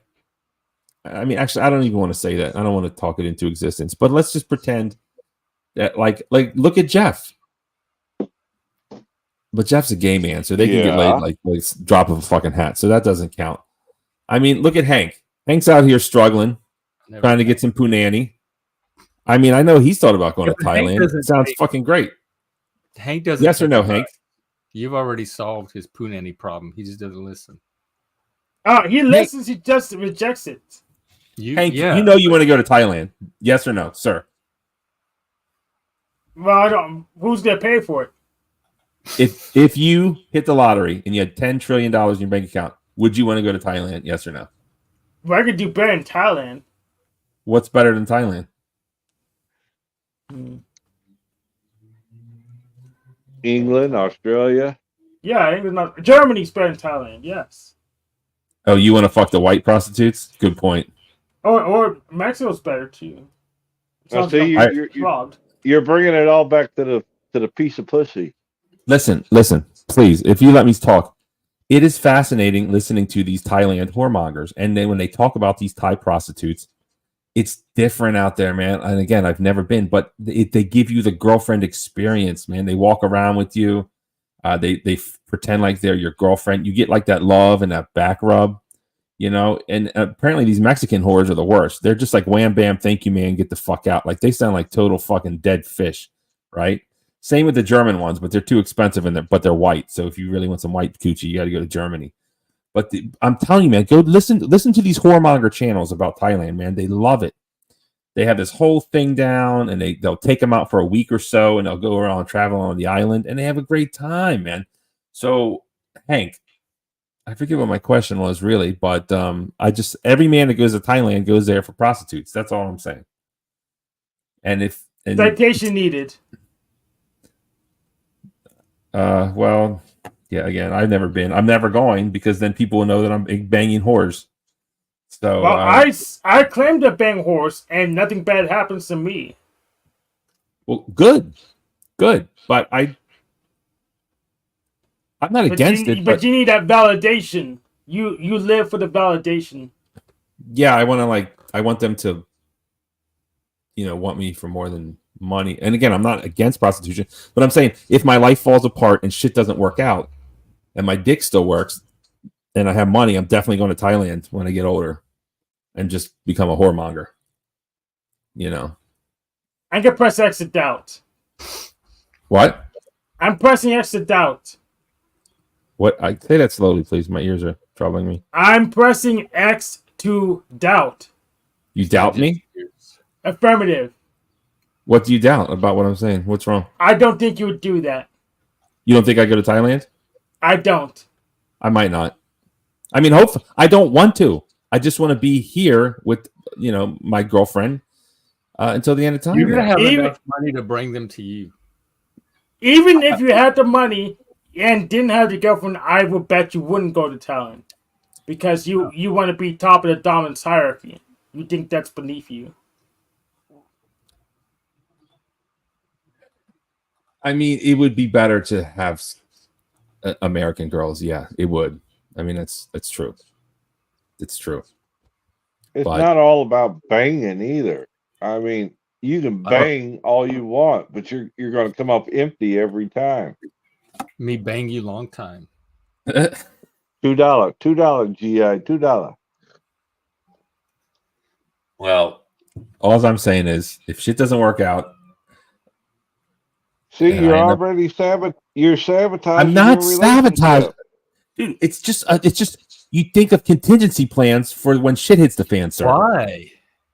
Because what if yes, you do. But the amount of effort and imaginative energy and emotion you have put into this contingency plan is astonishing. Yep. You don't put contingency plan. This is a rich work of art, and if you put this into your stream, I have no doubt you will get to your goal. I Yes. really hope. No, I don't want my girl. I don't want to say this around my girlfriend. I don't want her to get the wrong fucking idea. Is she gonna watch this? I hope not. She knows your show, but I don't think. I don't put this much effort into my contingency plans and actually use mine. Your commitment sounds weak. I'm committed. I don't know what to tell you, man. I just never listen. Well, put a ring on it then. Put a ring on it. Please stop. Listen. You know Howard. You're probably a Howard Stern fan, aren't you, Chuck? Oh, I hate Howard Stern. Oh, okay. Well, he's a libtard. Chuck would say he's a libtard. Yeah, he's a libtard. No, I'm a conservative. I'm a conservative, big time. But did you like him 20 years ago? Be honest. No. Oh, okay. I did not. I never did like Howard Stern. I'm sorry. I mean, with your guys' kind of shit logic, you might as well just take the fucking spare tire out of your trunk, right? You might as well never wear fucking condoms, right? You might as I don't know, not even have health insurance. I mean, it's good to have contingency fucking plans, people. It's good to, you're going to go on a cruise with no lifeboats. I mean, that's like what everyone got deleted on Titanic. If you're basing your relationship on contingency plans, you don't have a relationship. I'm not basing it on that. I told you. Sounds like it. Well, I just can't. I'm not breaking. Jeff, help me out here. Oh, you're not speaking good English. I'm sorry, I was doing stuff. What's the topic? It's just, I've had these thoughts. Are you still in Thailand or having your fantasies or whatever about? It's not. I think he's a lib. It's turning lemons into lemonade if I end up with lemons. That's all. So you're just planning for a future with lemons, even though you don't currently have them or have a reason to. Exactly. In case I end up with lemons, I need a plan to turn that into lemonade. Okay. And that's the best I got going. All right. Well, you don't know what commitment is then. I am committed. Well, I don't know. I do know. I was married for 10 years. I don't think it's a reflection of his commitment. I'm totally committed. I'm totally faithful. I'm honest. I was married for 10 years, sir, which is pretty good. I'm sorry. Better than most. But, I'm a difficult person, obviously. So being with me is not all, rainbows, sunshine, and fucking moonbeams, right? Imagine being my bitch. It's oftentimes difficult dealing with me, like all the time. Why would you refer to your girlfriend as my bitch? It's a loving sexual term. He owns it. No, that's degrading. That's degrading. I'm sorry, that's degrading. But they might have hang on, in the kink community, that could be perfectly normal. They might have that kind of relationship. Thank you, Jeff, for bailing me out here. Well, it's not a relationship then. Well, just because you are successful, and salute to you, sir, I am happy for you. No, I had to fight for it. I wasn't successful. I destroyed it 24 years ago. I had to rebuild from the ground up. Well, you rebuilt it, and congrats, and I'm proud of you, and I'm happy for you. But I had a point there for a second. Just because you seem to be scared of relationships. I'm in a relationship, and I love it. I'm not scared of it. No, you don't, because you're making contingency plans already. A man in love does not do that, sir. If me and this woman get married, is that I'm still going to get like life insurance or something, right? Prenups. And prenups, yeah. So what's the problem there? It's like, is that a picture of her on your avatar? No, that's a famous actress. That's a midlife with a wig on. That's Heather Harmon. She is the best at what she does ever. And if you look it up, definitely not safe for your channel, sir. If you look at her videos, you might turn straight, Jeff. But just look at her old videos with her porn husband. Star or what? Only with her husband. Only with her husband. And her girlfriends. No, bro. She's the best there ever was, and no one can beat her. She is so talented. It is insane. And she's back, actually. She's back performing, but she's definitely not like she was 20 years ago. So watch her old videos. Jeff, watch it and tell me if you turn straight. That would be funny. I'll take a look at Gone with the Wind first, and we'll start with. Bro, let's do Gay Man Reacts to Heather Harmon. Bro, that'll put you over the top. We'll start doing mammy porn and stuff. I might have to reevaluate. Dude, have you seen Two Girls, One Cup, Jeff? I'm familiar with the plot. You've never seen it? I know how it turns out. You know, there's videos of people just watching it, and it was like a whole thing like 8 years ago. You know that? Just the reaction videos of their face. Bro, I really think that you should do just a quick vid. Gay Man Reacts to Heather Harmon vids. Bro, you might end up straight. You're going to yank those stupid gay antlers off your head, and you're going to go on straight Tinder like immediately. Antlers. Yes, they're fucking gay. They're the manly antlers. The only thing gayer than that was if you had 2 pink dildos hanging off your head. I mean, that's the only way to make those fucking antlers more gay. Well, happy Pride to you too. Happy Pride. Some antlers might not hurt your game. You could get well, a pair. I don't need game because I'm in a relationship, even though Chuck said I'm commitment phobic or something. These stories. You were concerned about your underwear even affecting your game. I don't know why this is so difficult for you to fucking understand. You seem to be caught in the sexual. It's about another man's name and making you feel subordinate or at the mercy. Yep, that's gay. That's gay. Right more there. of a beta thing than a gay thing. I took. Yep. Yeah, but isn't Calvin Klein a world-renowned cocksucker? He's kind of beta himself. Isn't he a big cocksucker though? I don't know a lot about him. He's a big salad tosser, man. I don't want some gay man's name on my fucking underwear. You said any man's name, like any. I don't want any man's name, but even worse is a gay man's name. Like any man's name is -5 points. So a gay man's name is like -10 points. Okay. Now see, it's like more oppression. It's like more dick oppression, right? Don't oppress my dick with a man's name on my fucking underwear. You came in for like 20 minutes and you set it up as a gay thing. Then once we got to the story, you're like, it's not about gay. It's just the idea of another man's name. It's a man thing.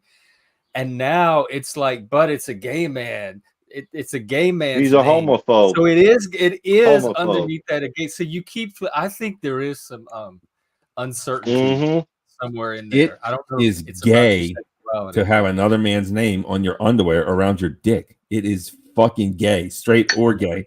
But if he's gay, oh no! If he's gay, it's extra gay. As a gay man, I don't even worry about that's not even something a gay person worries about. Yeah, because you're fucking gay, Jeff. You probably like it. You're looking for a dad, Jeff. You're looking for a daddy, anyways. I mean, could you be any more gay, bro? Not Calvin Klein is not my idea of a dad. Yeah, whatever. So you like Tommy Hilfiger around your dick, whatever you want to call it, man. I'm waiting for the midlife brologic underwear, a name that every man could be proud to have around his waist. That's what I'm talking about. I mean, Hank was kind of inspiring me to make underwear. Yeah, get to it. You and Paul and Slade came up. I don't know that guy. Underwear makes him gay. He's got issues. He's got issues if he thinks underwear makes him gay. For most people, yes, but we're not all most people here at the Outliers. I mean, Chuck, newsflash, there are gay underwears. You know this, right? It doesn't make you gay. Somebody was backstage. Can you cam up real quick so I'll know that it's not somebody else? I mean, if you rub Jeff's hand, is that gonna make you gay? Is what? If you rub Jeff's hand, will that make you gay? Dude, like, I dare you to click on this link and not be gay. Oh, can you give me a fucking wrench, Jeff? Can you give me a little bit of respect on this goddamn channel? Sure, just 1 second. Okay. I wouldn't do it. Bro, I was hanging out with the gays when it wasn't cool, when people were calling me a faggot. So don't even try it. Don't even let me put it to you this way. I've never seen a pair of women's underwear with a man's name on it. What link? Well, no, you have, because they make Calvin Klein's. Oh, gay underwear. I haven't seen them. Oh God, I wouldn't wear or sleep with anybody that wore this. This is gross to me. What is it? It's gay underwear. It's not erotic. I don't associate any of this with like anything sexy or erotic. Click on that link and tell me that if you wear those, you're straight. I challenge you to wear those on this channel. and call yourself straight. I'll pay you money. It's not like anyone can see my underwear. Show them, Jeff. Show us what you talk about. Oh, if you really are the person, I want you to come up. It's just we've had that imposter troll making the rounds lately. And Who's really back there?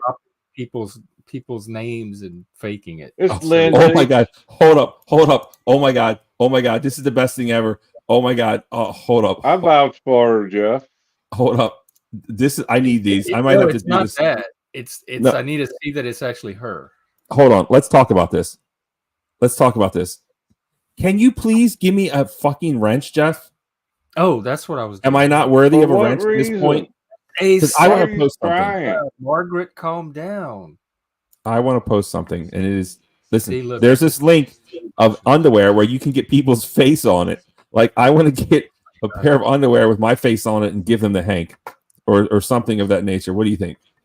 What would be give it to Neil Jack. You'll appreciate them more. Like whose face should we put on the underwear, and who should we give it to? Yeah, put my face, your face, and give them the Neil Jack. I don't even know this person. With a big he would enjoy them. Hang on. Here's my rule for wrenches. You can't mod anybody. You can post links and shit, but you can't. Okay, I won't. Okay, yes, sir. Kind of moderation. Yes, Daddy. There you go. All right. But just take my wrench away. Actually, I just wanted to post that. I'll tell you when I need it. Okay. I think you look good with the wrench. Okay, thanks. Click on the link. With your masculinity. Well, he likes body, And check it out. Check out the link, people. See if I should, should I move forward with this? What do we think? Is anyone clicking the link? Oh my God! Why does my opinion matter?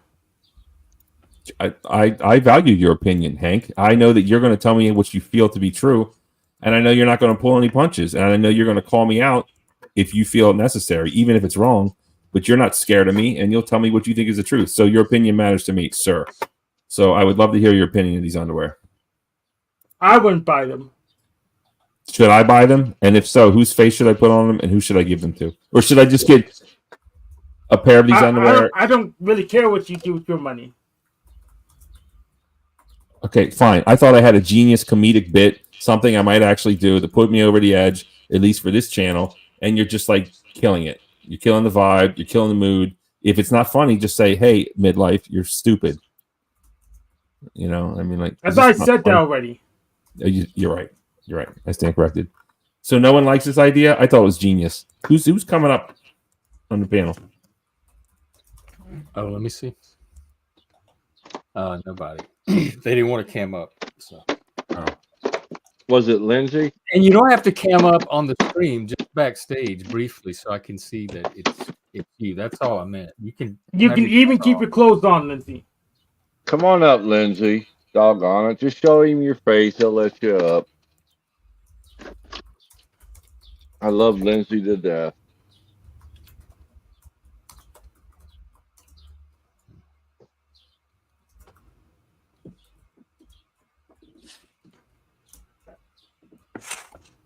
All right. Well, if Lindsay's coming up, I'll stay. Otherwise, I got to get the fuck out of here. Is she coming?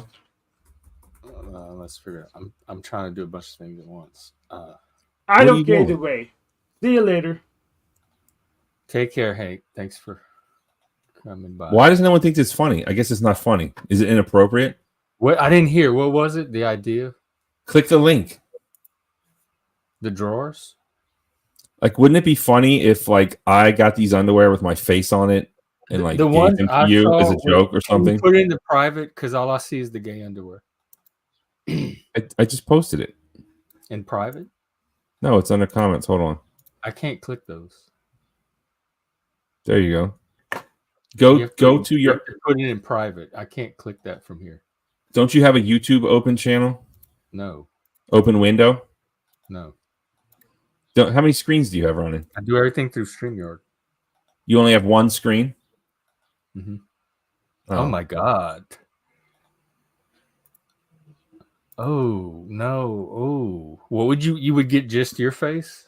Well, that's what I'm trying to find out. Like, wouldn't it be funny as a lull or a troll to be like, I don't know, as a punishment? The world needs to see this. This is what he's talking about. Like, we could have a competition, and whoever loses has to wear a pair of underwear with my face on it. Is the rainbow the only option? Like, it would have to be on a rainbow? I don't know, man. I just found it. Like, there's probably, if this is available, probably more is available. It's only $20, bro. It's a bargain.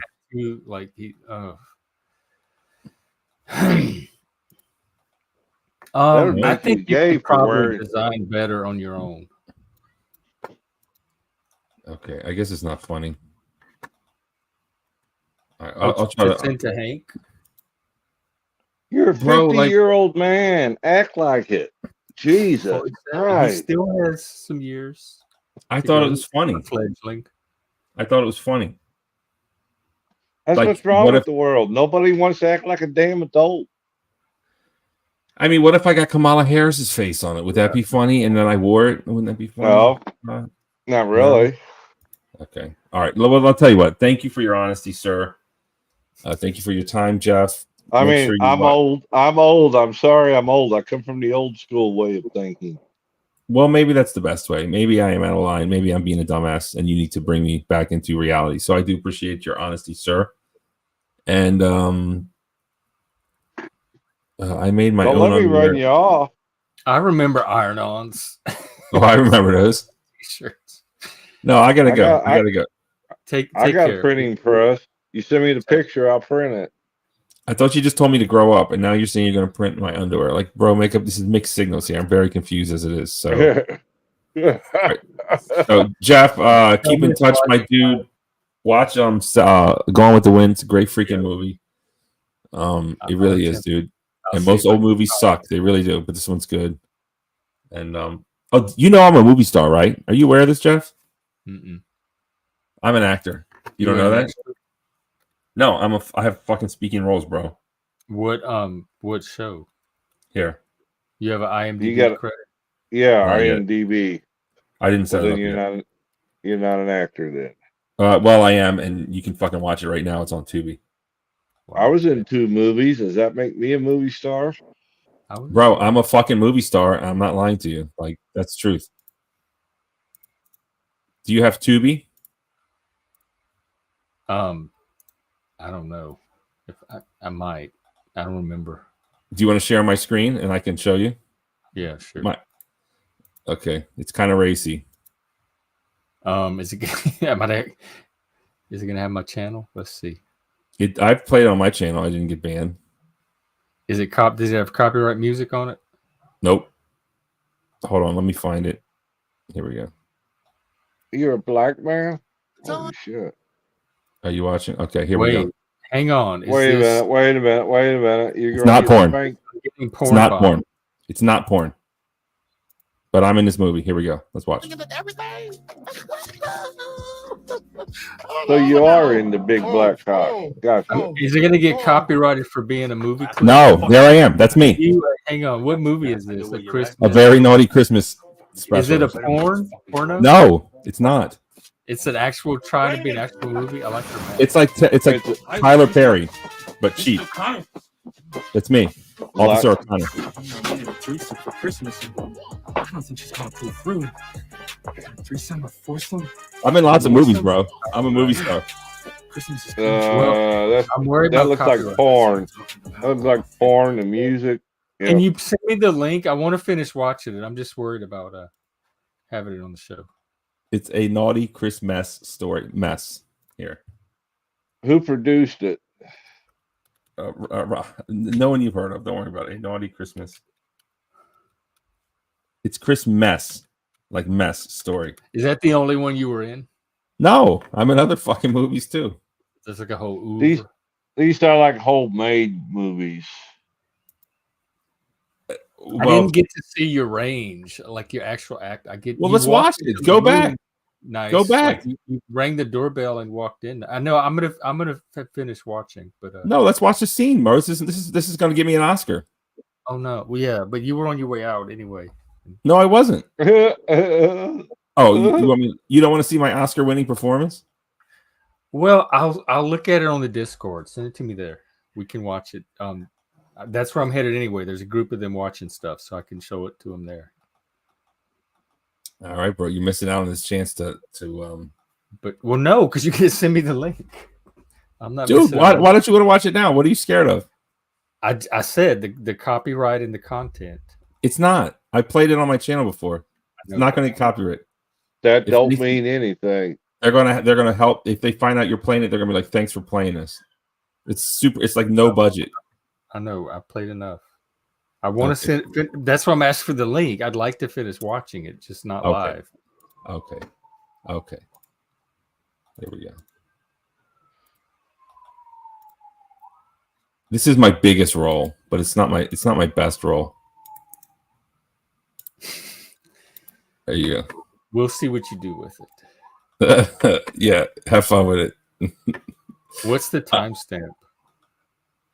I mean, you gotta watch. I'm like all in the movie, bro. I'm like all in the movie. I'm like a major character in this movie. I'm Officer O'Connor. Okay. All right. Yeah, I'll put it in queue right after Gone with the Wind. Okay. And we'll see how you stack up. I guess think it might like it more than Miss It Scarlet. might need to go after Looney Tunes, yeah. We'll see. What else am I in? I'm in some other shit too. It's good. Is it? Put the links in Discord. Either. I'll just give you that one for now. All right. You can watch that. It's like Can low I put budget. this kind in of thing. Discord? Can I post it? Yeah, go ahead. Only if they sub to my fucking channel. Make sure everyone watching subs to my goddamn channel. Something's Otherwise- going on. It's like a puppy. You need It's Baltimore. Yeah, right. subscribe to Midlife, etc., etc. Tell your friends. Same with me. Oh, and I have my little Ko-Fi link down if you want to help support the channel. Tip jar. Yes, sir. Tip jar. You want to continue to see this amazing entertainment? Give Jeff a tip. All right, and if you come to my channel, don't start talking about like Thailand and whores and stuff, please, because like my girlfriend's probably watching. Save that for this channel. Just leave all that over. Leave all that smut over here. So that's all I got to say there. All right, thanks. Great show. I got my eye on Trump and Penis Lives Matter, PLM. So to all you trannies out there, don't cut your dicks off. And that's it. PLM. Take it easy. Bye. Later, bro. I think he's the closet queen that's afraid to come out of the closet. I don't think he is. I really don't. I think he's got interest in that regard. Who knows? He's insecure. He's a He's grown insecure. person. It's his business. It's his life. It's his sexuality. Well, that's my biggest problem. He's basing his life on sexuality. Well, hello, you're talking to a Satanist and a gangster.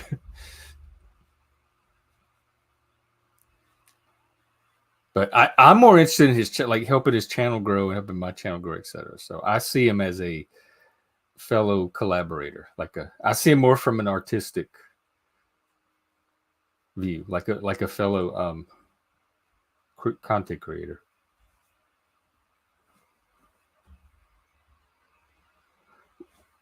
Okay. Okay. Yeah, we will. We'll probably screen it in the Discord later. I'm gonna go see what they're watching right now. Oh shit, hang on. Chuck, carry the show for a few seconds. All right.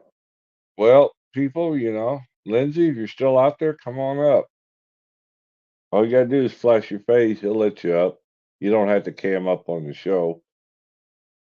He's pretty good. He's just got bombed a few times here recently, so he's a little gun shy.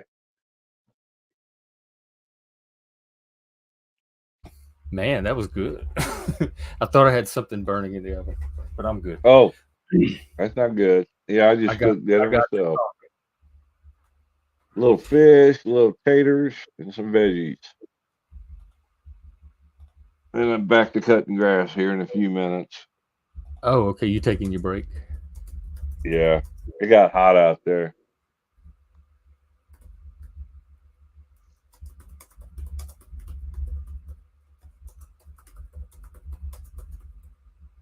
Looks like everybody left, huh? How many people you guys still watching? Oh my God, 12. We had quite a bit today. Thank everyone for watching too. I'll be back tonight with an evening stream. We're gonna go take a break in the Discord for a while. What time do you think you'll be streaming? I don't know. We'll probably watch a few episodes or something, and then maybe a nap, and whatever time I wake up. So maybe tonight it'll be later than normal. A nap. Damn, how old are you, Jeff? You need a nap? Oh yeah. This new system I'm doing is actually, I think, better for me. If I stream in the morning, do some work, do a midday, do some more work, I feel like I have a full work day now, and then I'm busy. There you and go. I'm doing something more. And when I was just streaming in the midday, I would wake up. I had a very lazy morning. In fact, I would come on the stream a lot of times and tell everybody good morning, not even realizing it was afternoon, because it felt like that was the first thing in my day. And then after that, I would nap and watch stuff in the Discord, etc. And this makes me feel like I'm actually putting in a full day's work with the stream, and it's helping me mix my life and my stream in a way that's keeping me busy and keeping me at the pace that I need to be at. So it's already working. What time is it there? 3, 4? Yeah, coming up on 5. Oh, okay. So yeah, it's coming up on 7 here. All right, Jeff, I'll go ahead and jump out so you can close out then.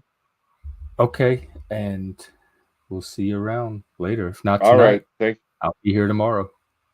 Thank you much. All right, take care, Chuck. All righty. Wow, almost 4 hours today. That's pretty good. And I'll be back tonight. We're going to go take a break in the Discord. And then whatever time, I'll post it on. I'll set it up like 10 or 15 minutes ahead of time. So just look for it later tonight. It'll be an open panel. And with that, I wish you a good day and go do something fun for yourself. Go indulge. Go sin a little bit. Take care.